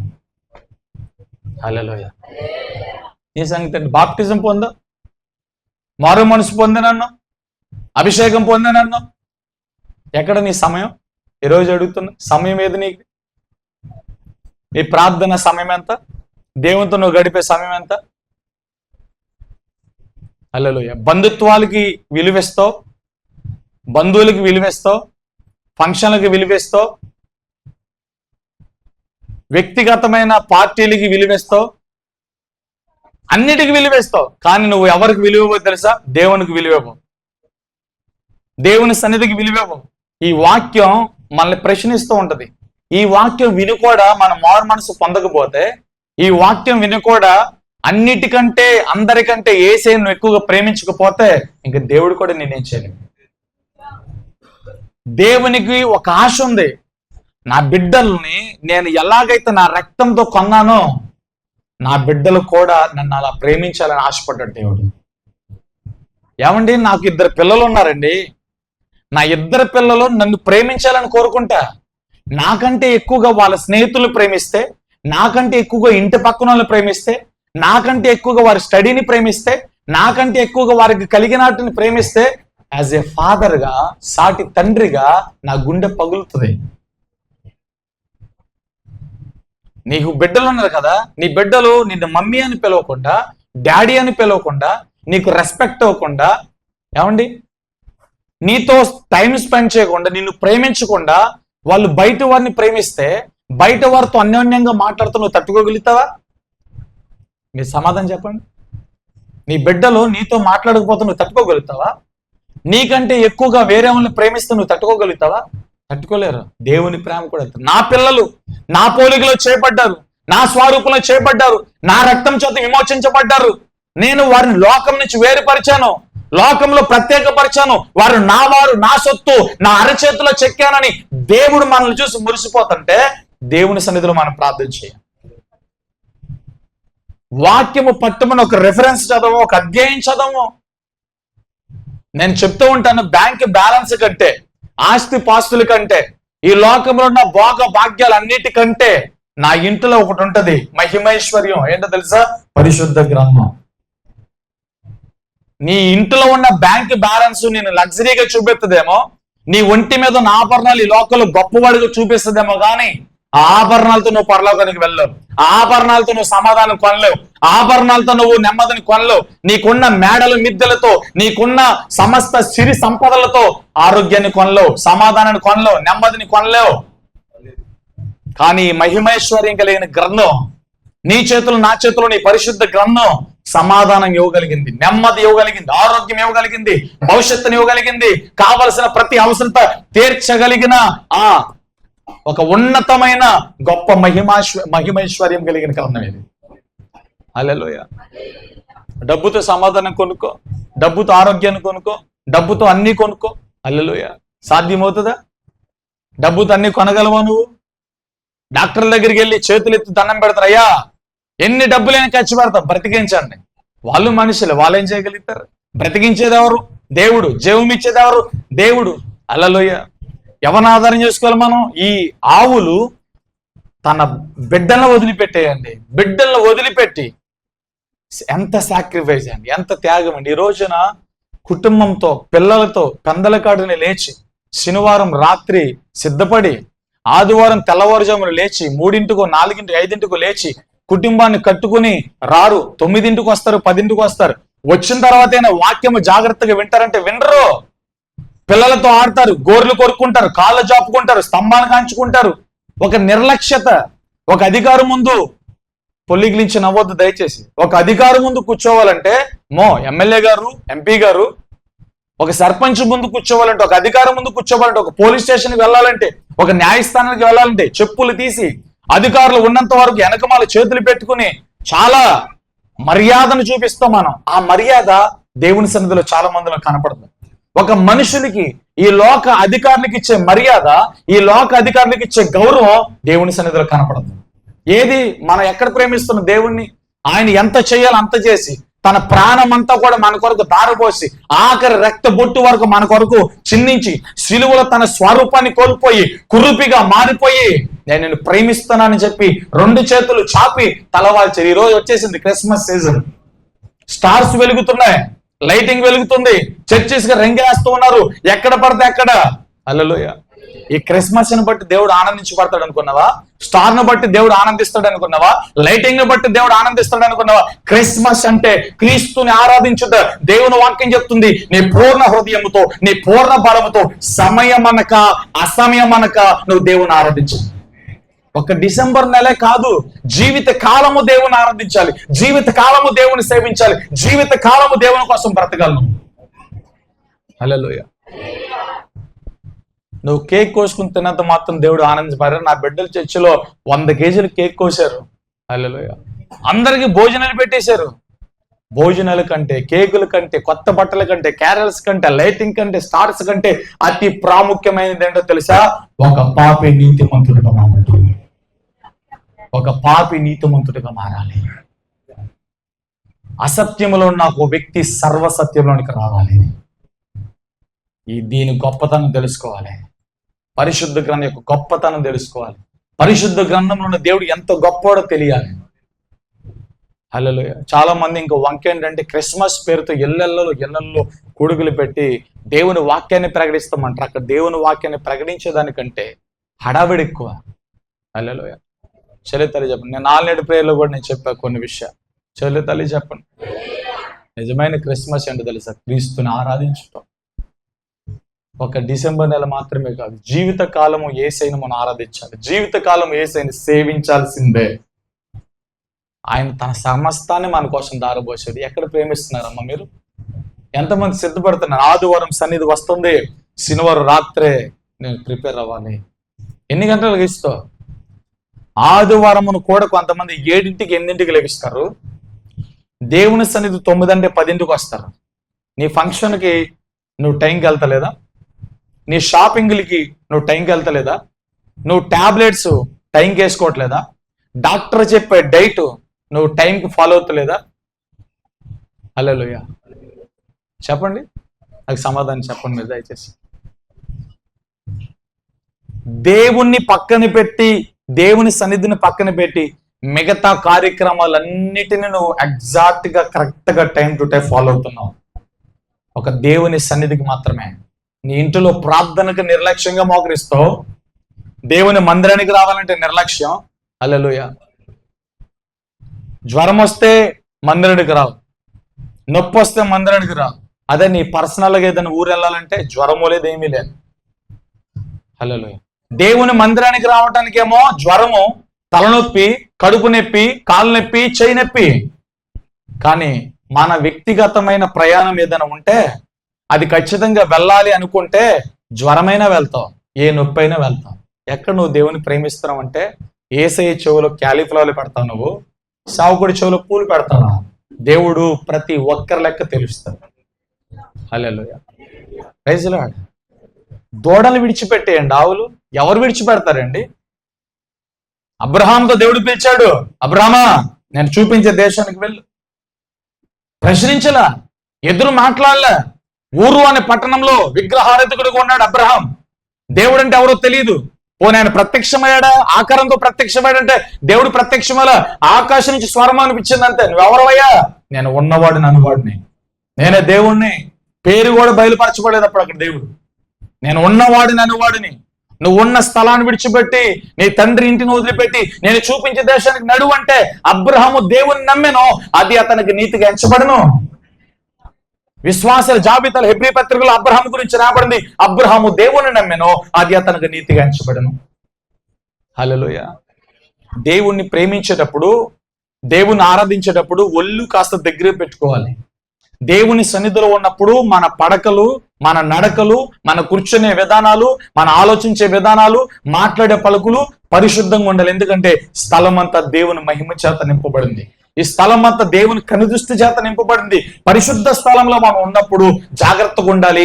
ఈ మందిరంలోనే కాదు, నీ ఇంటిలోనే జాగ్రత్తగా ఉండాలి, ఇంటి బయట జాగ్రత్తగా ఉండాలి, నీ పనిలో జాగ్రత్తగా ఉండాలి. ఈ సర్వలోకము దేవుని కనుదృష్టి చేత నింపబడింది.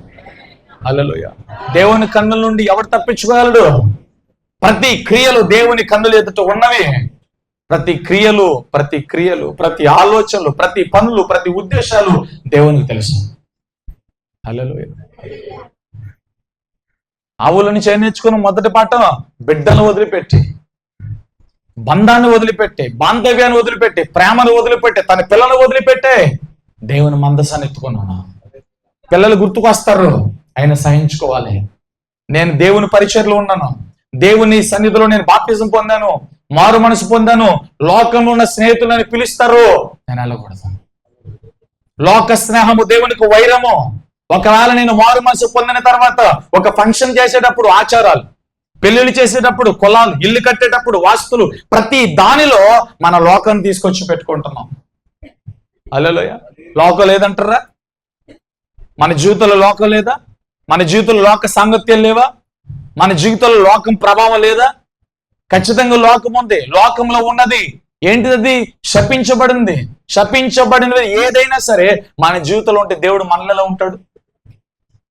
ఆ రోజు చెప్పాడు యెహోషువ, శపించబడింది ఏదైనా మీరు చూసి ఆకర్షించబడి వాటిని ముడితే నా సన్నిధి మీతో రాదు. పెద్ద పెద్ద పట్టణాలు, ఎరికో లాంటి మహాపట్టణాలను అవలీలగా జయించిన వారు హాయి అనే చిన్న పట్టణం మీద చావు దెబ్బతిని పరిగెత్తుకుంటూ ఓడిపోయి రాలేదా? ఎందుకు పెద్ద పెద్ద మహాపట్టణాలను జయించి హాయి అనే చిన్న పట్టణాన్ని జయించలేకపోయారంటే, పెద్ద పెద్ద పట్టణాలను జయించడానికి దేవుని సన్నిధి తన ప్రజలతో పాటు నడిచారు. కానీ హాయి పట్టణంలో యుద్ధానికి వెళ్ళినప్పుడు వెండిని, షిరారు వస్త్రమును, బంగారమును చూచి ఆశించి దాన్ని తెచ్చి గుడారంలో పెట్టాడు కనుక దేవుని సన్నిధి రాలే. చూడండి ఎంత బలహీనులు మనం. దేవుడు లేకపోతే, దేవుని సన్నిధి లేకపోతే, దేవుని నడిపింపు లేకపోతే మనం ఎంత బలహీనులమో ఎందును బట్టి మనం అర్థం చేసుకోవాలి. హల్లెలూయా. చెల్లి తల్లి చెప్పండి. నేను రాత్రి చెప్పే, ఆస్తులు ఉన్నా లేకపోయినా, బస్తులు ఉన్నా లేకపోయినా, ఏమున్నా లేకపోయినా, పరలోకంలో ఉన్న స్థలము మాత్రమే శాశ్వతము. దానికోసం మీరు పోరాడండి, దానికోసం మీరు పాటలు పడండి, దాన్ని సంపాదించుకోవడం కోసం మీరు ఏడ్చి ప్రార్థించడానికి చెప్తున్నా. ఈ లోకంలో ఎలాంటి భోగ భాగ్యాలు సంపాదించుకున్న, ఆస్తి పాస్తులు సంపాదించుకున్న అన్నిటిని వదిలిపెట్టి వెళ్ళిపోవాల్సిందే. ఈ లోకంలో ఏది నీది కాదు. మన స్వాస్థ్యము పరలోకంలో ఉంది. మన స్వాస్థ్యము పరమందు దాచబడి ఉన్నది. దానికోసం బ్రతకమని చెప్పాను. అంటే ఏసైని సంపాదించుకో, ఏసై కోసం బ్రతకని చెప్తున్నా నేను. హల్లెలూయా. ఈ ఆవులు, పాడి ఆవులండి, ఎప్పుడు వినలేదండి నేను. పాడి ఆవులకి ఆ ఫిలిస్తీన్ల సర్దార్లు కాడి కట్టారండి. కాడి కట్టి బండి వాటి భుజముల మీద పెడితే కాడి సులువుగా మోయగలిగాయండి. మత్తయి సువార్త 11:28 ప్రయాసపడి భారం మోసుకుంటున్న సమస్త జనులారా రండి, మీ భారాన్ని నేను మోస్తా, మీరు నా కాడు మోయండి, నా కాడి సులువుగా తేలిగ్గా ఉంటది, రండి. నేను సాత్వికుడును, దేన మనసు కలిగిన వాడును, మీరు వచ్చి నా దగ్గర కూర్చొని నేర్చుకోండి అంటున్నాడు దేవుడు. హల్లెలూయా. కాడిని మోసే మొదటి పాయింట్, ఎక్కువగా వివరిస్తే టైం చాలదు. మొదటి పాయింట్, హల్లెలూయా. దేవుని సన్నిధిలో బాప్తిజం పొందిన తర్వాత మనం నేర్చుకోవాల్సిన, బాప్తిజం పొందిన తర్వాత, మారు మనసు పొందిన తర్వాత గుర్తుపెట్టుకోండి, దేవుని ఆరాధించే విషయంలో, దేవునికి ఇచ్చే విషయంలో, దేవుని క్రమంలో బంధాలు, బాంధవ్యాలు, వావులు, వరుసలు పని చేయకూడదు. అందరికంటే, అన్నిటికంటే, ఆఖరికి నీ ప్రాణం కంటే ఎక్కువగా నువ్వు దేవుని ప్రేమించాలి. ఎంత స్వార్థమో తెలుసా? అన్ని ఫంక్షన్లు ఆదివారం పెట్టుకుంటారు, మిగతా రోజులు ఎందుకు పెట్టుకోరంటే డ్యూటీ పోతుందని, పని పోతుందని. ఏమండి, డ్యూటీ పోతే శాలరీలో ఆ రోజు శాలరీలో తక్కువ డబ్బులు వస్తాయి. వ్యాపారానికి వెళ్ళే వాళ్ళు ఆ రోజు వ్యాపారం మానితే ఆ వ్యాపారంలో తక్కువ డబ్బులు వస్తాయి. పనికి వెళ్ళే వాళ్ళు ఒకవేళ మానిపోతే ఆ కూలి డబ్బులు పోతాయి. అందుకే ఆదివారం వీళ్ళకి తేరగా వస్తుంది. హల్లెలూయా. అన్ని ఆదివారమే. ఎంత తప్పండి. దేవునికి పరిశుద్ధ దినాల గురించి మనం లెక్క చెప్పాలి. దేవుడు నీకు ఎన్ని ఆదివారాలు ఇచ్చాడో, నువ్వు దేవుని మందిరంలో ఎన్ని ఆదివారాలు నువ్వు హాజరయ్యావో, నీ అటెండెన్స్ దేవుని చేతిలో ఉంటది. హల్లెలూయా. కాబట్టి జాగ్రత్త. దేవుని సమయం దేవునికి ఇవ్వండి. దేవుని ప్రేమించే విషయంలో, ఆరాధించే విషయంలో, దేవుని సేవించే విషయంలో లోకం నీలోనికి రాకూడదు. మనుషులు దేవుని ప్రేమను దొంగిలించకూడదు. హల్లెలూయా. చెల్లి చెప్పండి. ఆన్లైన్ ప్రేయర్కి ఎందుకు రాలేదండి చాలా మంది చెప్తారు. నేను నిజంగా చెప్తున్నాను, ఈ మాటలు ఎవరికంటే అవకాశం ఉండి, నిజంగా అవకాశం ఉండి రాలేని వారు ఖచ్చితంగా దేవుని దృష్టిలో వాళ్ళకి చెప్పాలి.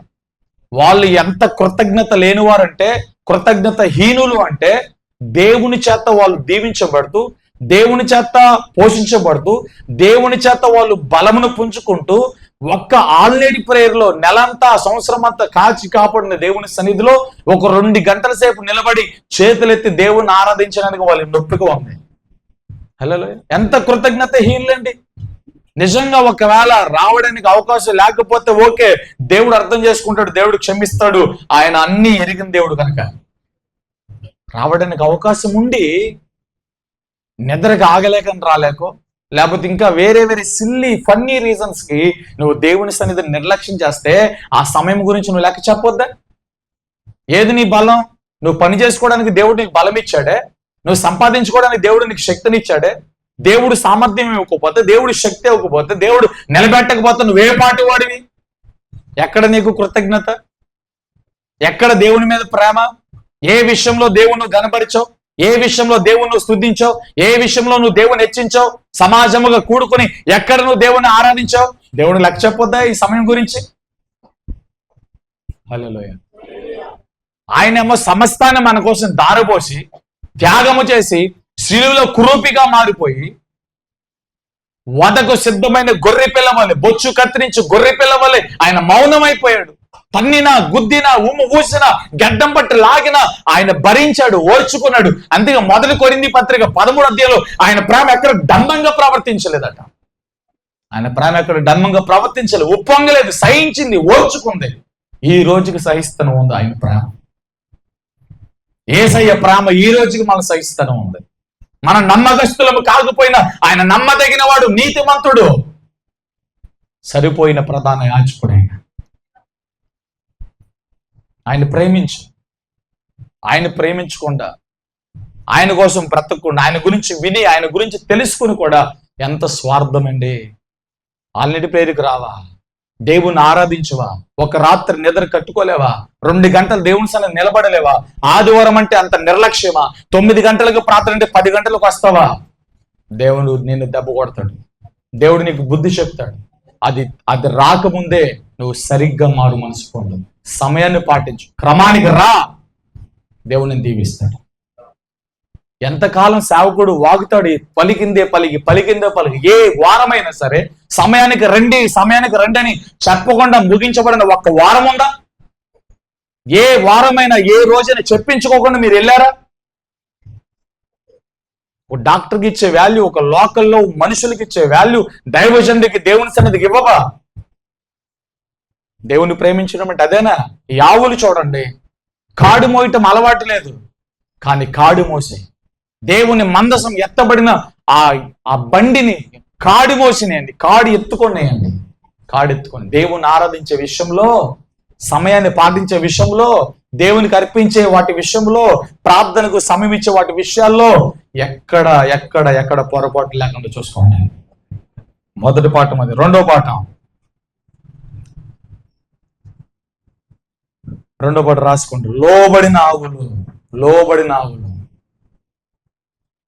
ఫస్ట్ పాఠం మందసాన్ని మోయడానికి కాడిని ఎత్తుకున్నాయి. రెండోది లోబడ్డాయి, లోబడిన ఆవులు. అవి తిరగబడలేదు, ఎదిరించలేదు, గొనగలేదు, సనగలేదు. ఆవుల మీద కాడి మోపినప్పుడు అది ఏం చేయాలి? విదిలించుకోవాలి, తిరగబడాలి. నా వల్ల కాదు, నేను మోయను, నేను చేయలేను అనాలి. కానీ ఆవులు అని అనలేదండి. తన దూడలను వేరు చేసి ఆ పాడి ఆవులు రెండింటిని తీసుకొచ్చి కాడి మోపిన తర్వాత వాటిని వదిలేస్తే, వాటిని ఎవరో తోళ్ళ, వాటికి ఎవరో డ్రైవర్ లేడు, వాటిని ఎవరో ఆపరేట్ చేయట్లేదండి. ఆ మందసం ఎత్తుకున్న తర్వాత, వినాలి, జాగ్రత్తగా వినాలి. ఆ మందసం ఎత్తుకున్న తర్వాత కాడి ఆ పాడి ఆవుల భుజం మీదకి వచ్చిన తర్వాత లోబడ్డాయి. లోబడటము, హల్లెలూయా, తగ్గించుకొనటము, విధేయత చూపించటము, వినమ్రత చూపించడము దేవుని పిల్లలకి, దైవజనులకి మస్తంశం. అది ఖచ్చితమైనది. విధేయులకు పిల్లలుగా, విధేయత చూపేవారుగా, కృతజ్ఞత కలిగిన వారుగా మనం ఉండాలని వాక్యం చెప్తుంది. హల్లెలూయా. ఎలా ఉండాలి? మనం విధేయత చూపాలి దేవునికి. దేవుని ఆజ్ఞలు ఎదుట, దేవుని ఉపదేశం ఎదుట విధేయత చూపాలి. విధేయత కలిగిన వారిని, తగ్గించుకున్న వారిని అన్ని విషయాలు దేవుడు హెచ్చిస్తాడు. దేవుని వాక్యం చెప్తుంది, ఆయన గర్విష్ఠులను, అహంకారం ఎదిరిస్తాడు. ఎవడైతే దేవుని సన్నిధిలో తన తాను తగ్గించుకుంటాడో, తగ్గించబడిన వ్యక్తిని దేవుడు హెచ్చిస్తాడు. హల్లెలూయా. ఈ ఆవులు ఏం చేసే తెలుసా? ఉపదేశానికి లోపడ్డాయి, పరిచర్య ధర్మానికి లోపడ్డాయి, క్రమానికి లోపడ్డాయి.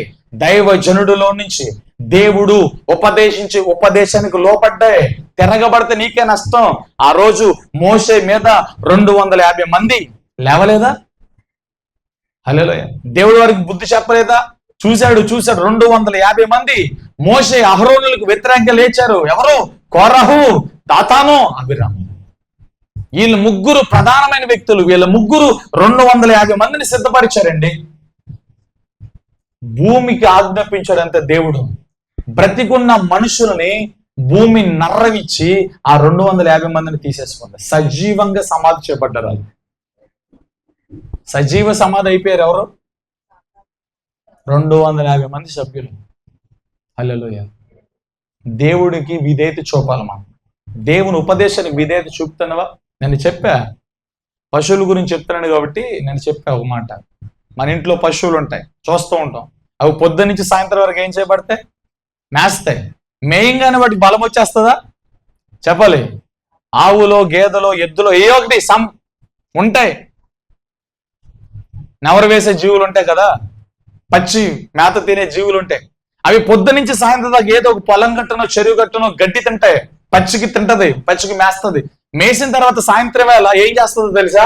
అవి తిన్న గడ్డి ఆ పచ్చికంత లోపటి నుంచి నోటులోనికి తీసుకుని నెమర వేయటం ప్రారంభిస్తుంది. ఎప్పుడైతే ఆ జీవులు నెమర వేయటం ప్రారంభిస్తుందో, ఆ నెమర ద్వారా వచ్చిన ఆ పచ్చ రసం, ఆ చూర్ణము దానికి బలంగా మారుతుంది. మనం ఎన్ని గంటల వాక్యం విన్నాం, 1.5-2 గంటల వాక్యం వింటాం, డైరీలు రాసేస్తాం, కానీ ఇంటికి వెళ్ళిన తర్వాత ఓపెన్ చెయ్యం.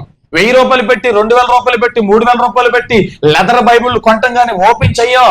నీ ఇంటిలో, నీ చేతిలో మహిమైశ్వర్యం ఉందో తెలుసా?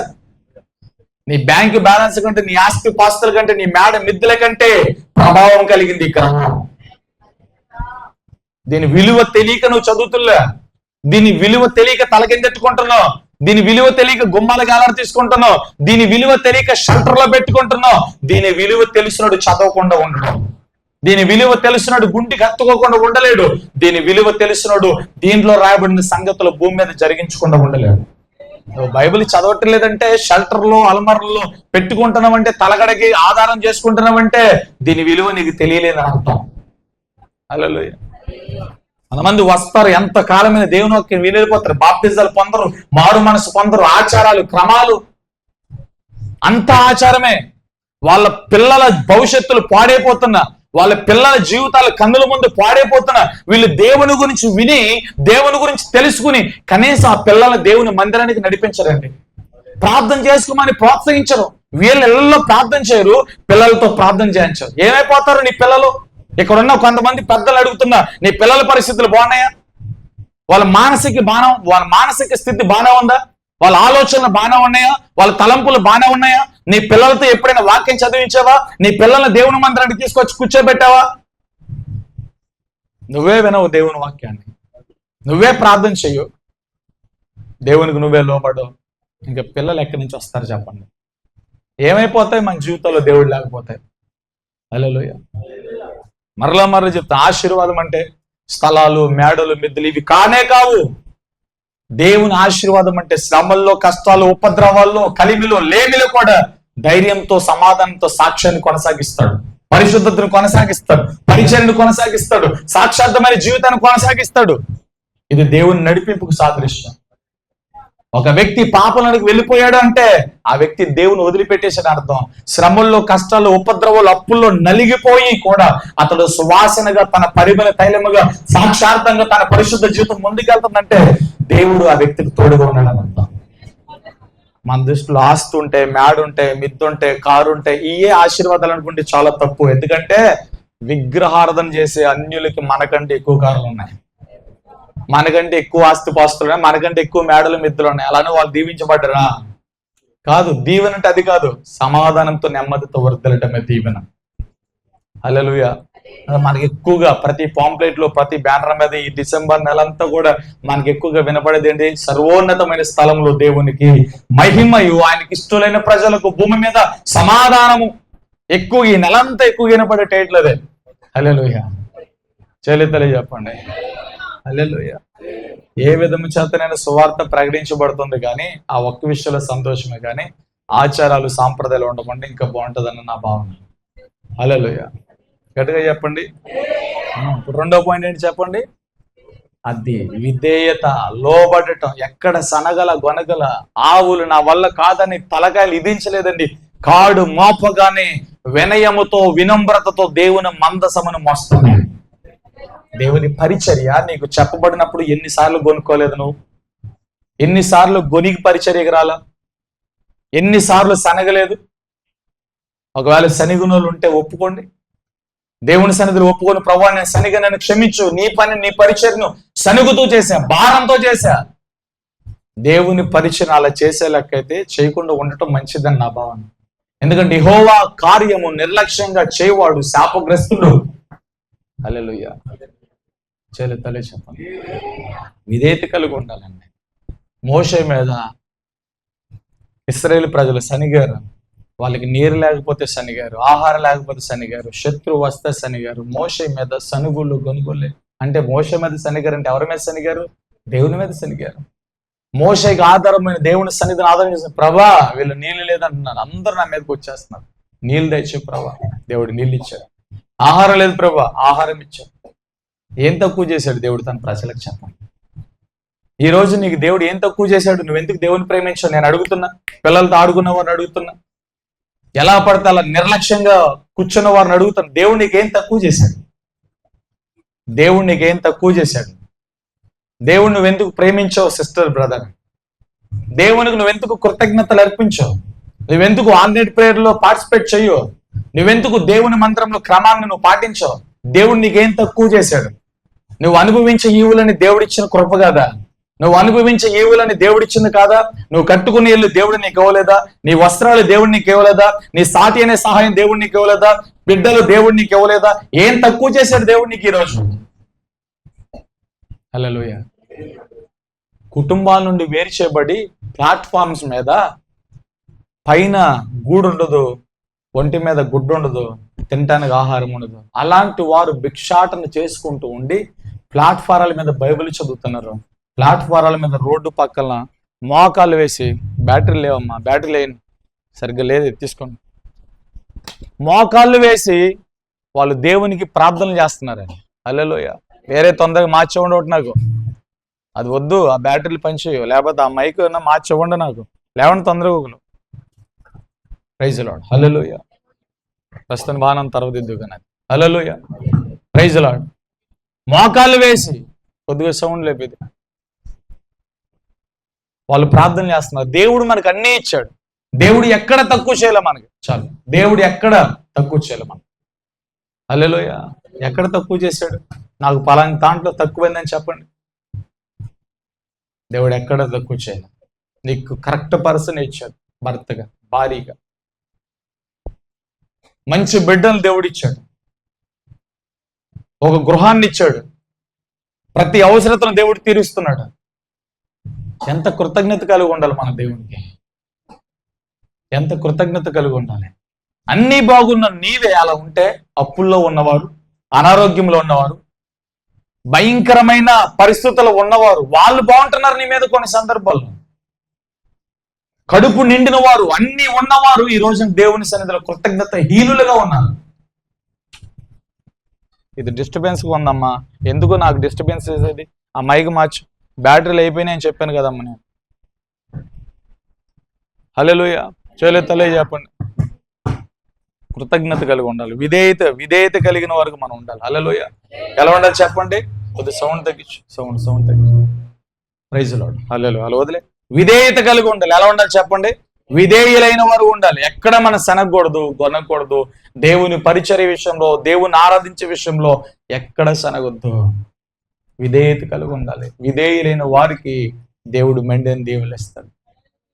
విధేయులైన వారికి, ప్రతి విషయంలో దేవుని కోసం కనిపెట్టుకున్న వారికి, శ్రమల్లో కష్టాల్లో దేవుడు నమ్మదగిన వాడు జరిగిస్తాడని విశ్వాసంతో దేవుని సన్నిధిలో కనిపెట్టుకున్న వారిని దేవుడు అత్యధికంగా ఇచ్చిస్తాడండి. కొద్దిగా ఆలస్యం అవ్వచ్చు, సమయం పట్టొచ్చు, కానీ సరైన సమయంలో దేవుడు వారిని ఇచ్చిస్తాడండి. హల్లెలూయా. చేతులెత్తి చెప్పండి. మనం తిరగబడకూడదు. దైవజనుడి మీద, సేవ మీద, సంఘం మీద, ఎదుటి వారిని తిరగబడకూడదు. తగ్గించుకుని ఉండాలి మనం. ఎందుకు తిరగబడి ఏం చేస్తావు?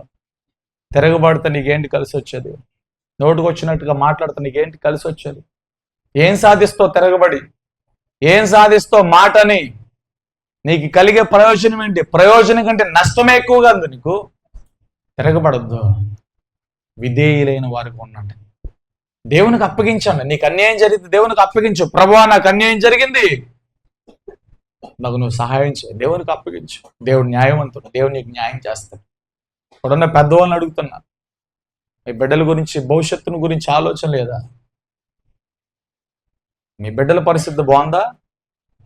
వాళ్ళు ఆరోగ్యంగా ఉంటున్నారా? వాళ్ళ వివాహ దాంపత్య జీవితాలు సరిగ్గానే ఉన్నాయా? హల్లెలూయా. దేవునికి అప్పగించు వారి జీవితాలు. దేవుణ్ణి పరిచయం చేయండి. దేవుని మందిరానికి నడిపించండి. నువ్వు ఒక్కదానివే వచ్చి, నువ్వు ఒక్కడవే వచ్చి దేవుని వాక్యాన్ని వినేళ్ళిపోతే ఎంతకాలం? నువ్వు బాప్టిజం పొందవా? నువ్వు మారు మనసు పొందవా? దేవుని క్రమంలో చేర్చబడవా? దేవుని సంఘంలో చేర్చబడవా? వినటం మట్టుకు విని వెళ్ళిపోయే వారికి వాక్యం చెప్తాను నేను. ఎందుకు అలాంటప్పుడు రావటం? ఇంట్లోనే కూర్చో. వస్తావు, టీవీలు చూస్తావు, వస్తావు, జబర్దస్తులు చూస్తావు. ఏంటి నీ వల్ల దేవునికి ఉపయోగం? ఎవరు రమ్మానండి నీ చర్చికి? దేవుని నామానికి అవమానకరంగా, దేవుని నామాన్ని దూషించడానికి వస్తున్నావా? దేవుని మందిరానికి వచ్చాము అంటే మారు మనసు పొందాలి. దేవుని మందిరానికి వచ్చామంటే వాక్యం ఆధారంగా మన జీవితాలు కట్టుకోవాలి. లేకపోతే అపవాదికి మనం చోటిచ్చిన వరకు నువ్వు మారు మనసు పొందకుండా ఏదో వచ్చేలా కూర్చొని వెళ్ళిపోతే ఆ ప్రభావం అంతటి తాగదు. నువ్వు సినిమాలు, నాటకాలు చూసి ఇళ్ళకెళ్ళి దెబ్బలాడావు అనుకో, వాళ్ళు ఏమంటారు తెలుసా? వీళ్ళు చర్చికి వెళ్తారు కానీ వీళ్ళు నోరు కట్టుకోరు. వీళ్ళు చర్చికి వెళ్తారు కానీ వీళ్ళు బూతులు ఆడతారు. వీళ్ళు చర్చికి వెళ్తారు కానీ సినిమాలు, నాటకాలు చూస్తారు. వీళ్ళు చర్చికి వెళ్తారు కానీ వీళ్ళకి మారు మనసు లేదు. చర్చికి వెళ్ళే వాళ్ళందరూ ఇంతే. నీ ఒక్కదాని వల్ల టోటల్లీ సార్వత్రిక సంఘం అంతటి మీద, యేసయ్య మీద విశ్వాసం ఉంచడానికి చాలా మంది భయపడుతున్నారు. హల్లెలూయా. అందుకే మీరు కదా నా నామాన్ని అవమానపరిచేది, మీరు కదా అన్ని జనులు ఎదుట నా నామాన్ని దూషించేది. హల్లెలూయా. ఈ వాక్యం కొంతమందికి చాలా అభ్యంతరకరంగా ఉంటుంది, కానీ నేను మాట్లాడేది చాలా సత్యం. అభ్యంతరకరంగా ఉన్నా పర్లేదు. హల్లెలూయా. సత్యమే మాట్లాడాలి. ఉన్నది ఉన్నట్టుగానే మాట్లాడాలి. మనుషుల్ని పొగడ్డానికి, మనుషుల్ని ఆకర్షించడానికి నిలబడితే వాడు శాపగ్రస్తుడు అవుతాడు. హల్లెలూయా. దేవుని వాక్యమును వాక్యముగానే చెప్పాలి. అది దాన్ని వక్రీకరించి మాట్లాడినా, కలిపి చెప్పినా, లేనివి చెప్పినా వాడు శాపగ్రస్తుడు అవుతాడు.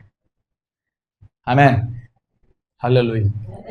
దేవుణ్ణి ప్రేమించే విషయంలో గొనగొద్దు, సనగొద్దు. దేవుడు నీకు నియమించిన నియమావళిలో విధేయతతో నువ్వు నడవాలి. ఈ ఆవులు తన బిడ్డను వదిలిపెట్టి కాడు మోపబడిన తర్వాత ఎదిరించల, తలకై ఇసరలా, ఇది నా వల్ల కాదనలా. కాడి మోపిన తర్వాత ఎప్పుడు అవి పుట్టిన కాడి నుంచి ఆ రోజు వరకు ఎప్పుడు కాడు మోయటం తెలియదు. ఆవులు ఎప్పుడు కాడు మోయలా. బరువు పడింది, భారం పడింది, కాడు పడింది, కానీ ఆ కాడు వాటికి సులువుగా తేలిగ్గా మారిపోయింది.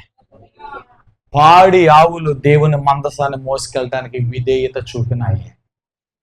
విధేయత చూపే దేవుని సేవ విషయంలో, దేవుని పరిచర్య విషయంలో, దేవుడు నిన్ను వెళ్ళమన్న కాడికి, దేవుడు నీకు చెప్పిన పరిచర్య, దేవుడు నీకు చెప్పిన పని, ఒకవేళ దేవుడు నిన్ను పిలిచి పలానా చోటుకి నువ్వు సేవ చేయాలని పిలిస్తే ఆ పిలుపుకు నువ్వు విధేయత చూపాలి.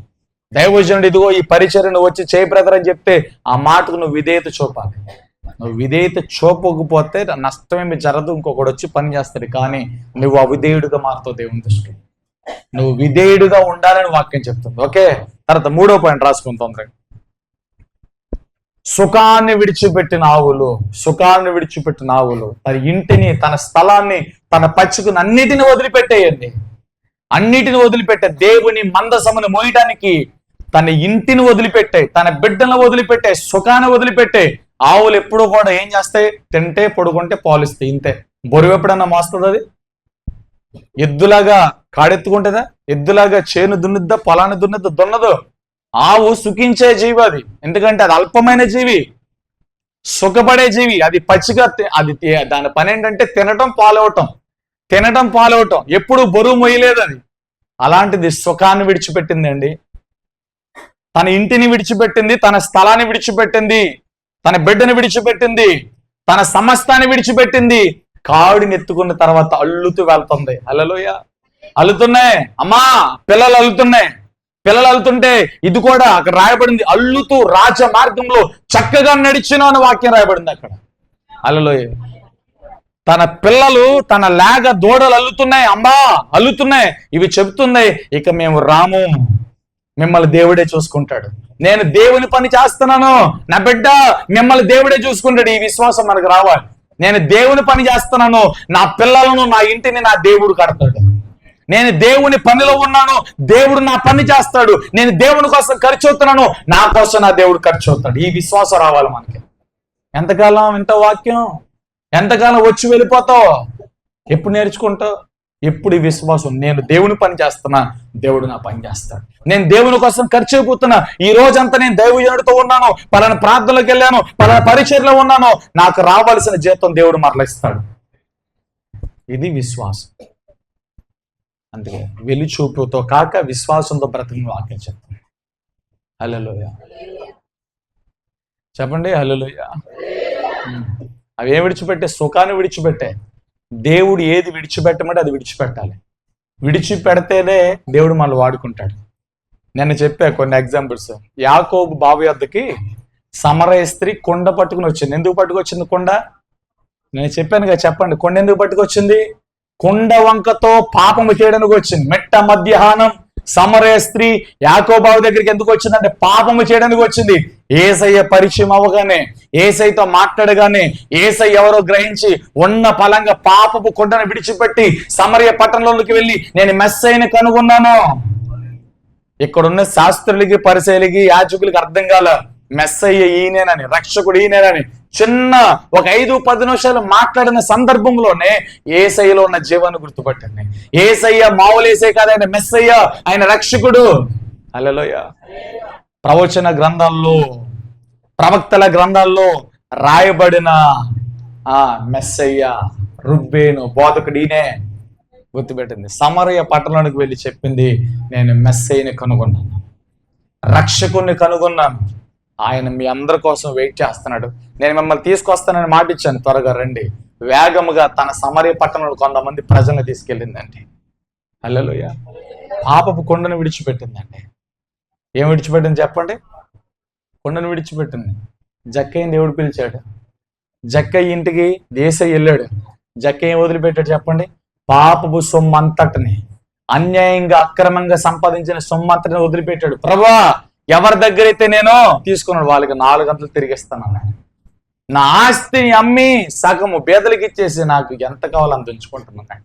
తృప్తి కలిగిన జీవితం అది. హల్లెలూయా. కొంతమంది దేవుని భాగాలను కూడా తినేస్తారండి. దేవుని భాగాలను తినేసి షో కొరకు అందరు చూస్తున్నారు లేదని చెప్పి కొద్దిగా వేస్తారు. ఎవడేమన్నాడు నిన్ను? హల్లెలూయా. అలా ఈకు, నీకే శాపం. అసలు ఈయటం కంటే నువ్వు ప్రార్థన చేయించుకుని వాక్యం నీ వెళ్ళిపోవడం చాలా ఉత్తమం. ఎప్పుడులాగానే అలాగే వెళ్ళిపో. షోలు చేయకండి. ఇక్కడ దేవుడు చూస్తున్నాడు, మన కానుకని చూస్తున్నాడు, కానుకని విత్తే హృదయాన్ని చూస్తున్నాడు. అసలు కానుక పట్టణ ఎక్కడ ఉంటే అక్కడ ఉంటుంది, వేస్తారు లేదా ఎవడేస్తున్నాడు ఏంటో కూడా నేను చూడండి. హల్లెలూయా. ప్రార్థన చేస్తా దాని మీద. యేసు వాళ్ళందరూ దీవించు ప్రభు. హల్లెలూయా. చేతులు తల్లి చెప్పండి. ఎందుకంటే దశంభాగం గురించి కొన్ని సందర్భాలు ఎందుకు చెప్తా, అది క్రమం, అది చెప్పాల్సిన బాధ్యత నాకు ఉంది. అది దేవుని సొమ్ము, దేవుని సన్నిధికి రావాలి. అందుకే నేను చెప్తా, ఇస్తావో ఇవ్వవో చేస్తావో అది నీ ఇష్టం. నేను పర్సనల్గా ఫోన్ చేసి నువ్వు దశంభాగ్యం వాళ్ళు అదోలు ఇదోలు ఇదేంటి బ్రదర్ అని ఇప్పుడు అడిగిన జాబితాలు ఉండవు. ఇస్తే తీసుకుంటే, లేకపోతే లేదు. నువ్వు ఇస్తే అంతే, ఇవ్వకపోతే అంత. ఎంతకాలం నువ్వు ఇస్తేనే అవుతుందా? దేవుడు ఇస్తాడు అంతే. హల్లెలూయా. అంటే దశంభాగ విషయంలో, క్రమాల విషయాల్లో, ప్రార్థన పరిచర్య విషయంలో నువ్వు కరెక్ట్గా ఉండాలి. మనుషుల కళ్ళల్లో పడాలి, సాగుల కళ్ళల్లో పడాలి, వాళ్ళతో నేను పొగిడించుకోవాలి. మనుషుల చేత పొగడబడుతున్న మనుషులకి శ్రమాన్ని వాక్యం చెప్తుంది. మనుషులు నిన్ను పొగుడుతున్నారంటే నీకు శ్రమ. మనుషులు కాదు నేను పొగడాల్సింది, దేవుడు నిన్ను మెచ్చుకోవాలి. దేవుడు నీ పక్షంగా ఉండాలి. దేవుడు నీ భక్తిని మెచ్చాలి. దేవుడు నీ పరిశుద్ధతను చూడాలి. దేవుడు నిన్ను చూసి ఆనందించాలి. అలా ఉండాలి మన పరిస్థితి. హల్లెలూయా. ఆ ఏం వదిలిపెట్టి అంటే సుఖాన్ని వదిలిపెట్టే. దేవుడు నిన్ను ఏది వదిలిపెట్టమంటే అది వదిలిపెట్టి రావాలి. దేవుడు నేను ఏది చేయొద్దంటే దాన్ని వదిలిపెట్టి రావాలి. అప్పుడే మనం కట్టబడతాం. హల్లెలూయా. చేతులెత్తి చెప్పండి.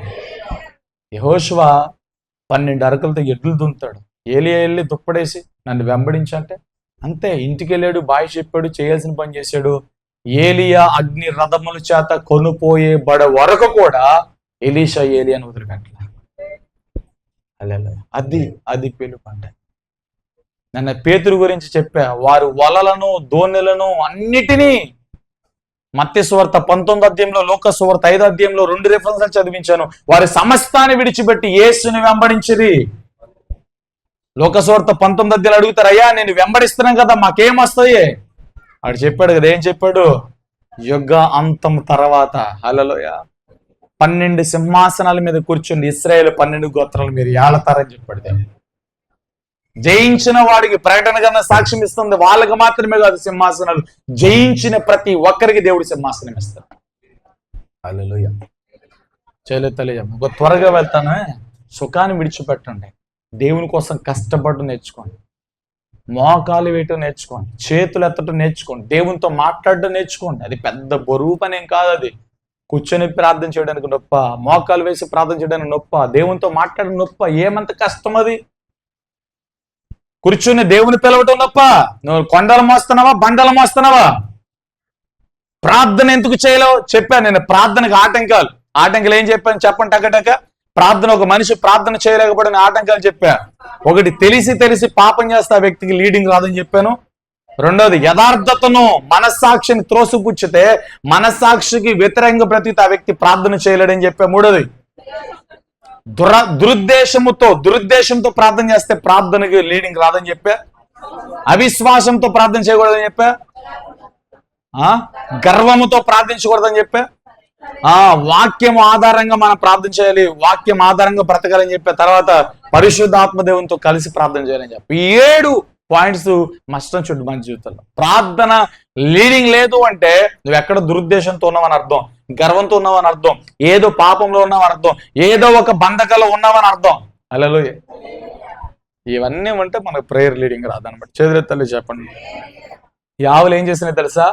తన చావుడిని, తన పాకను విడిచిపెట్టి, తన స్థలాన్ని విడిచిపెట్టి, బిడ్డను విడిచిపెట్టి, తన యజమాని విడిచిపెట్టి దేవుని మందసాన్ని మోసాయి.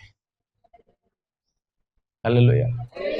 దేవుడు ఏది వదిలిపెట్టమంటే అది రావాలి. ఈరోజు నీ పని మానుకుని పరిచర్య ఉంది రా అంటే ఎంతమంది వస్తారు? ఒక్కరు రారు.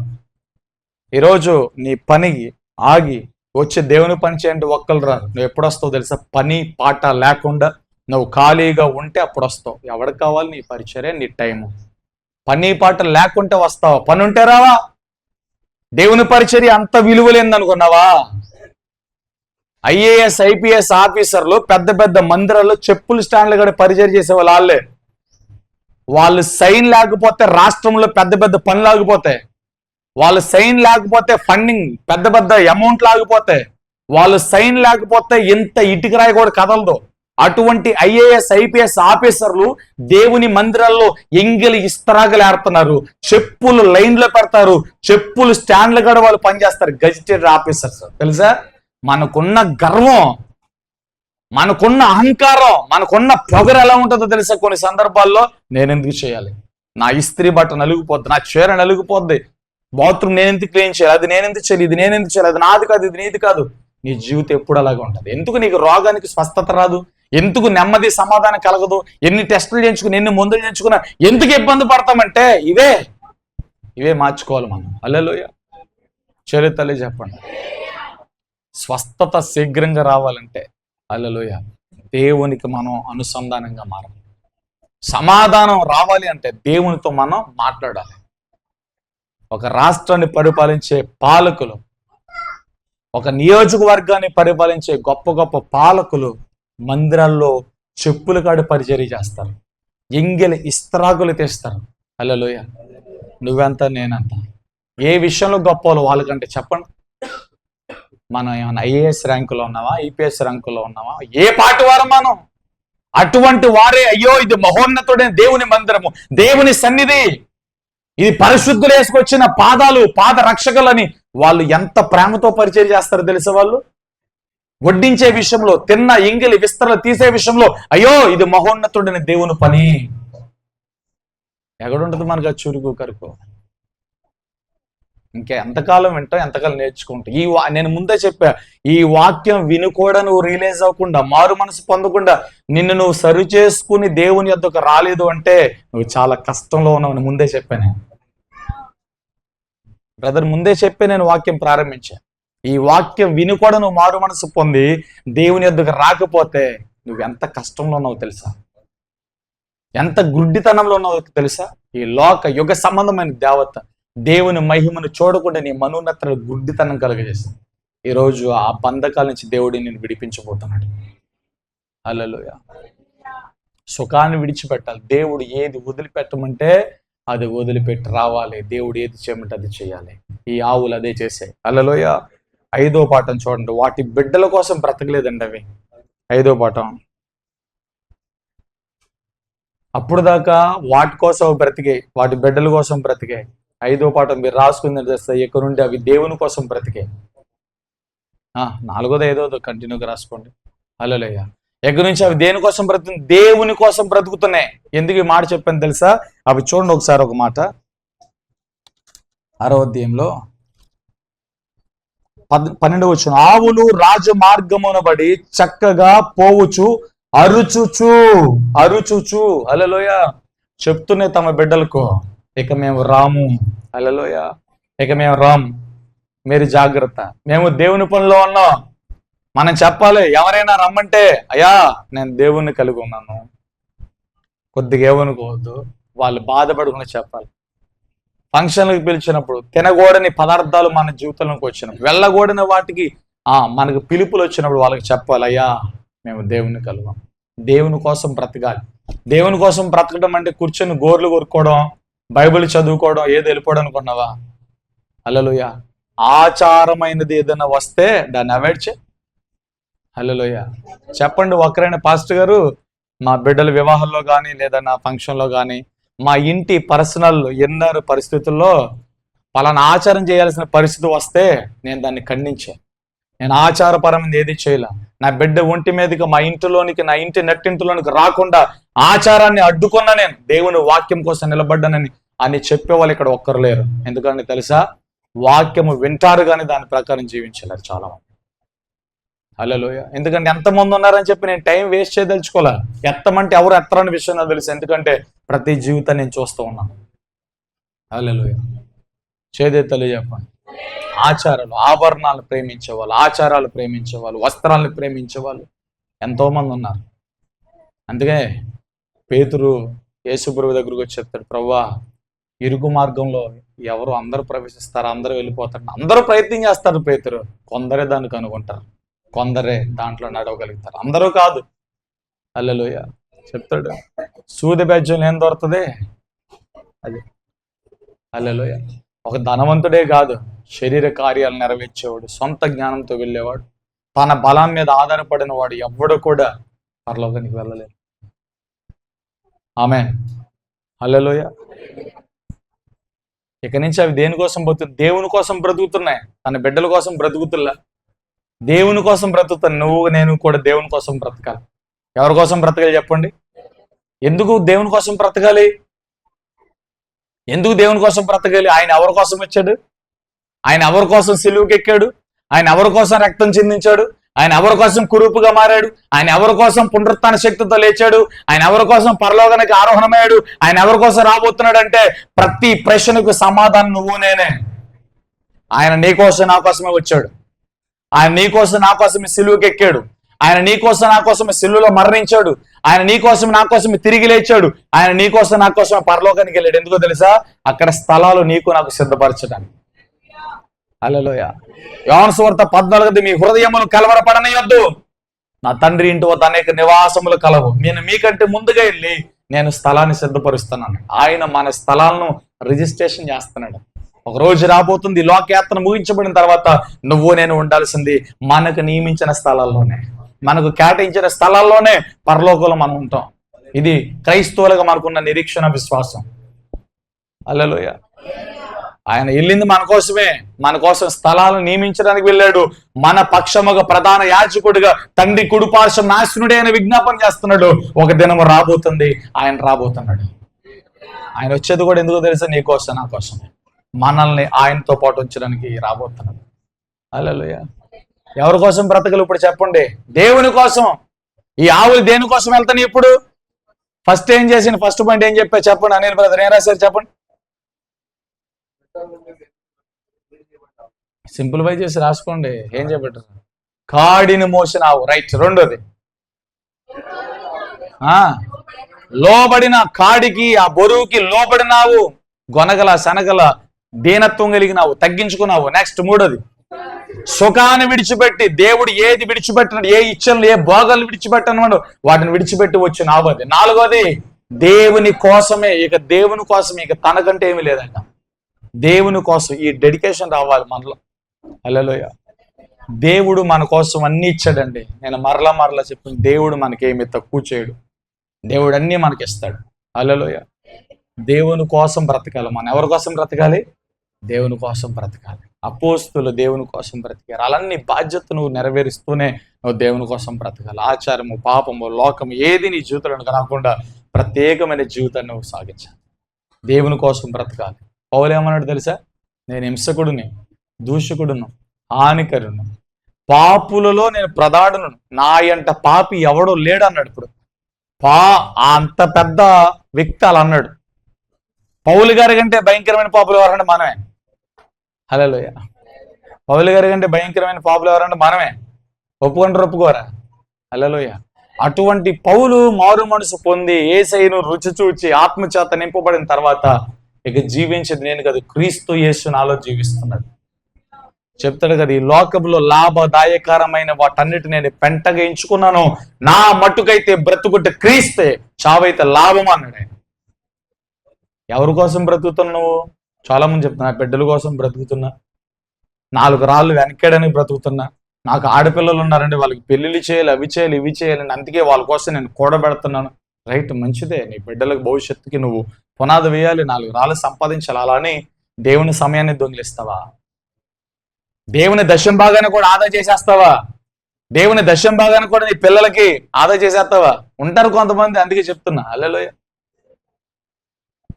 ఎంత ఆదా చేస్తావో చెయ్యి, ఎంత దాస్తావో దాయ్. దేవుని సొమ్ముని ఎంత తింటావో తిను. హల్లెలూయా. దేవుడు వాటిని ఎలా వసూలు చేయాలో తెలుసు, ఏ రకంగా వసూలు చేయాలో తెలుసు. ఆ రోజు వస్తుంది, అప్పుడు ఏడుస్తావు. ఇప్పుడు ఎలా దించుకుని కూర్చున్నావో అలాగే దించుకుంటారు రేపు పొద్దున్న. ఇక లెగద తలకే. ఇప్పుడు ఎలా సిగ్గుపడతావు, ఎలా అయితే ధైర్యంగా వాక్యాన్ని వినలేకుండా ఉన్నావు, రేపొద్దున అలాగే నీ తల దిగుపడుతుంది, సిగ్గుపడుతుంది. దేవుని కోసం బ్రతుకు. దేవునికి ఉంటే మీరు తీసుకోండి. యేసయ్య కూడా పన్నుని చెల్లించాడు. ఏవి దేవునివో అవి దేవునికి ఉండి, ఏవి కైసరవో కైసరుకి చెల్లించండి, బేదలకు చెల్లించండి, దేవునికి చెల్లించండి. యేసయ్య చెప్పిన మాట అది. హల్లెలూయా. అంటే గవర్నమెంట్కి చెల్లించాలి, బేదలకు చెల్లించాలి, దేవుని మందిరంలో చెల్లించాల్సింది దేవుని మందిరంలో చెల్లించాలి. అది యేసయ్య చెప్పాడు. అది ఇంకోళ్ళు చెప్తే నేను విన్నగాని యేసయ్య చెప్పినప్పుడు వినాలి కదా. హల్లెలూయా. చెల్లెతల్లి, ఇది పాస్టర్ గారు నేను చెప్పేది కాదు, యేసయ్య చెప్పిన మాట. అది ఆదా చేసుకో, దాచుకో, వాటిని చూసుకొని మురిసిపో. దేవుడు నీకు బుద్ధి చెప్పే రోజు వస్తుంది. అది రాకముందే దేవుని కోసం బ్రతుకు. కేవలం దేవుని కోసం బ్రతుకు. నువ్వు దేవుని కోసం బ్రతికితే దేవుడు నీకు అన్ని ఇస్తాడు. నువ్వు దేవుని కోసం బ్రతికితే దేవుడు నీకు అన్ని చేస్తాడు. దేవుడు నీకేం తక్కువ చేయడు.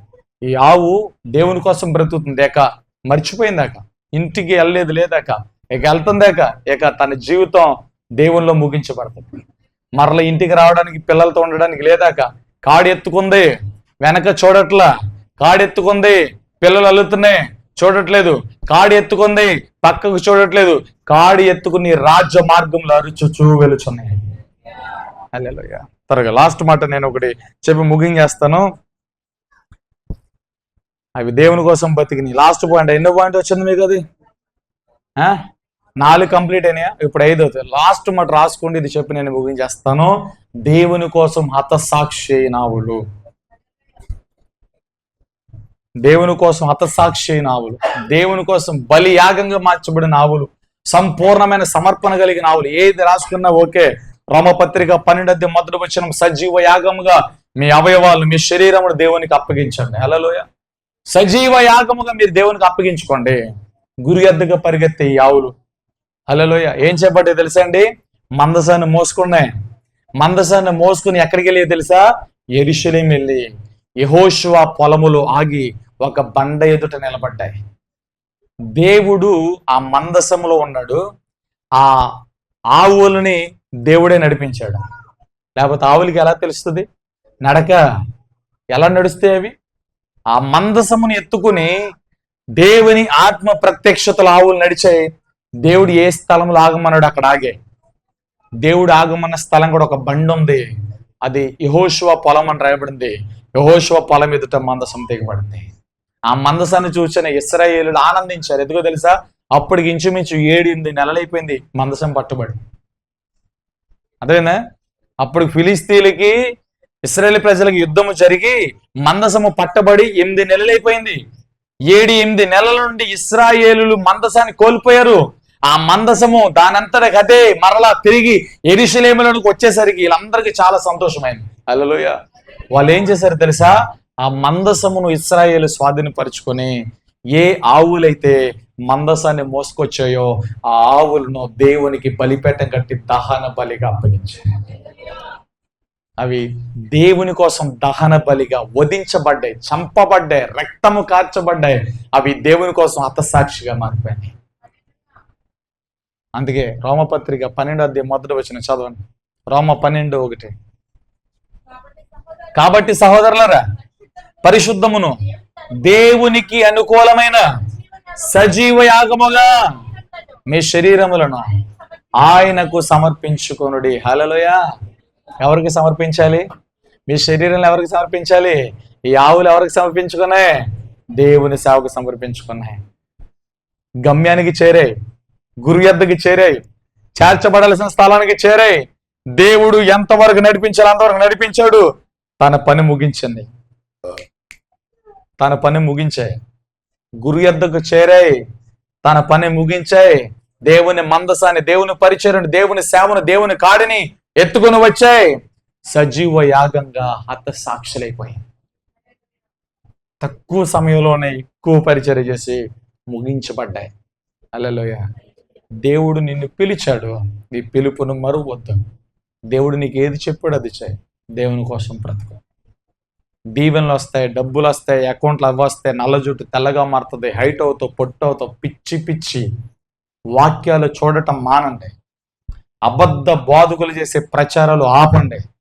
అద్భుతాల కోసం, స్వస్థతల కోసం 300 కిలోమీటర్లు 400 కిలోమీటర్లు ఇంట్లో వాళ్ళు తీసుకుని పరిగెత్తడం కాదు.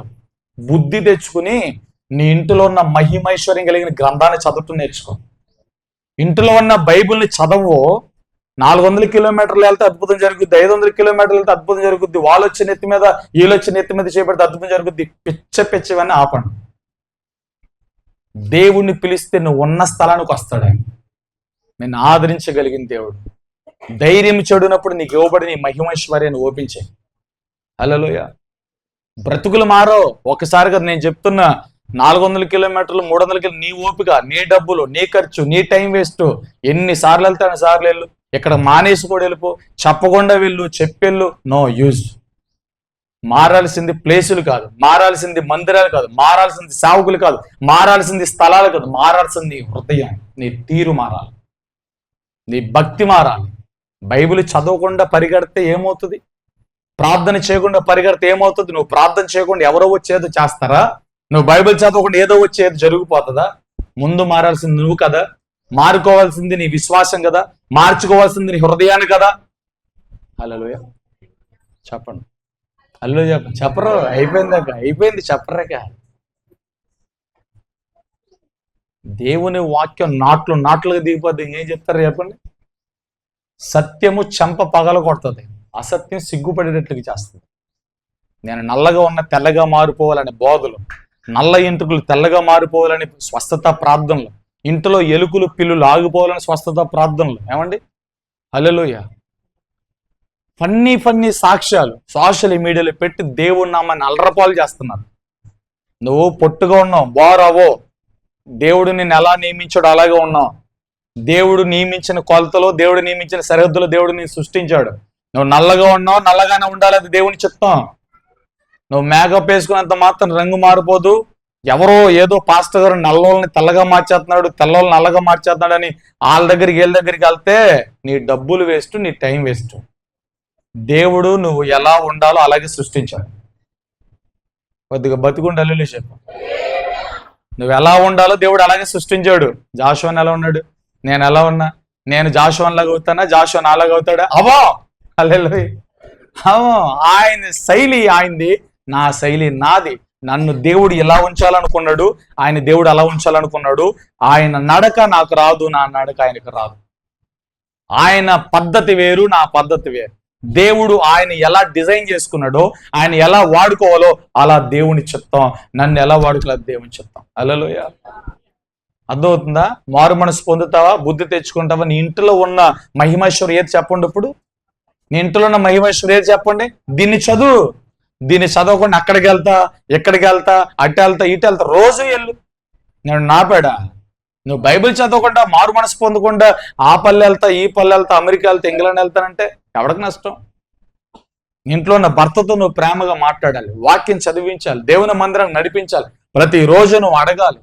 నీ సహనాన్ని, నీ ఓపుకుని ఇంట్లో పరీక్షించాలి. నీ భర్త విషయంలో ఇంట్లో ఆఖరి నీ భర్తను కూడా నువ్వు దేవుని సన్నిధికి నడిపించకపోతే ఇంకా సువార్తకి ఎలా వస్తావు? దేవుని వాక్యాన్ని ఎలా బోధిస్తావు? హల్లెలూయా. వాటిని ఆవులు సజీవ యాగంగా దేవుని సన్నిధిలో హతసాక్షులైపోయాయి. ఈ వాక్యం వింటూ కూడా నిద్రపోతారు కొంతమంది, నిద్రమొత్తులో ఉన్నాం. వాళ్ళు దెయ్యాలు పనిచేస్తాయి. అలాంటి వాళ్ళు వచ్చి విడుదల ప్రార్థనలో ఉంటే ఆ దెయ్యాలు పోతాయి. హల్లెలూయా. వాక్యం వినేటప్పుడే నిద్ర, ప్రార్థన చేసేటప్పుడే నిద్ర. హల్లెలూయా. ఇంకా మిగతా టైంలో అసలు నిద్ర రాదండి. చర్చికి రావటమే వాళ్ళు నిద్ర. హల్లెలూయా. ఆ కుర్చీగా ఆనబడతారు, లేదా గోడగా ఆనబడతారు. రావటమే లేట్ అనుకుంటే మళ్ళీ పిల్లలతో డిస్కషన్. చూడండి ఎంతమంది పిల్లలతో ఆడుకుంటారు. ఏంటి ఉపయోగం చెప్పండి? హల్లెలూయా. ఏంటి ఉపయోగం? ఏమైనా ఉపయోగం ఉందా? హల్లెలూయా. ఈ వాక్యం మిమ్మల్ని ఆలోచింప చేయాలి, ఈ మాటలు మిమ్మల్ని ఆలోచింప చేయాలి. టీవీలో వచ్చేసిన భయంకరమైన బోధలు. హల్లెలూయా. ఇదిగో బ్యాంక్ బ్యాలెన్స్ చెక్ చేసుకున్నా అంటున్నాడు ఒకడు. హల్లెలూయా. ఏంటంట, మీ అకౌంట్లో డబ్బులు పడితే, ఈఎంఐ కట్టాలనుకుంటున్నాను, నీ అకౌంట్లో డబ్బులు పడితే నేను ప్రార్థన చేసేస్తున్నాను, in Jesus name I see అంటున్నాడు. మరలో నేను చూస్తున్నాను అంటున్నాడు. అకౌంట్ నెంబర్ చెప్పండి, చెప్పలేడు. అకౌంట్లోని బ్యాలెన్స్ అని చూస్తున్నాడు అంటే అయ్యగారు. హల్లెలూయా. అకౌంట్లో డబ్బులు పడిపోతాయంట. అది దేవుని అనుకూలమైన ప్రార్థన, దేవుని చిత్తానుసారమైన ప్రార్థన. నేను చెప్పాను ఎలాంటి ప్రార్థన మనం చేయాలి, ఎలాంటి ప్రార్థన చేయాలని చెప్పాను. దేవుని అనుకూలమైన ప్రార్థన మనం చేయాలని చెప్పాను. దేవుని చిత్తానుసారమైన ప్రార్థన చేయాలని చెప్పా. హల్లెలూయా. సరే తల్లి చెప్పండి. మోసపోవద్దే, మోసపోవద్దు. భయంకరమైన బోధలు, భయంకరమైన దుర్దినాల్లో ఉన్నాం. ఈజీగా మోసపోతున్నారు చాలా మంది ప్రజలు. జనాలు చూసి మోసపోతున్నారు, గ్రాఫిక్స్ చూసి మోసపోతారు, అట్రాక్షన్. హల్లెలూయా. ఏముండదు. బైబిల్లో ఉన్న యేసు కంటే ఇంకెవరు గొప్పలు కాదు. ఈ యేసు నీ జీవితాన్ని మారుస్తాడు. ఈ గ్రంథాన్ని నమ్ముకో, ఈ గ్రంథాన్ని ఆధారం చేసుకో, ఈ గ్రంథాన్ని చదువు, దీని ప్రకారం జీవించు. గొప్ప భవిష్యత్తు ఈ గ్రంథంలో ఉన్న దేవునికి ఇస్తాడు. దైవజనుడే దేవుడు, దేవుడే దైవజనుడు. దేవుడు కాలేడు. నీ స్థితిగతి మార్చేది దైవజనుడు కదా, దేవుడు. దేవుని మీద విశ్వాసం ఉంచు, దేవుని వైపు చూడు, దేవుని మీద ఆధారపడు. దేవుడు నియమించుకుని దేవుని వాక్యమును బోధిస్తున్న నీ దైవజనుడు మాటల మీద విధేయత చూపు, ఆ ఉపదేశం మీద విధేయత చూపు. ఆయన మాట్లాడే దేవుని మాటల మీద విశ్వాసం ఉంచు. నీ దైవజనుడికి నువ్వు నమ్మకంగా ఉంటూ దేవుడిని దీవిస్తావు. ఆ మాటలు ముగిస్తున్నాను. అందరూ లేచి నిలబడండి.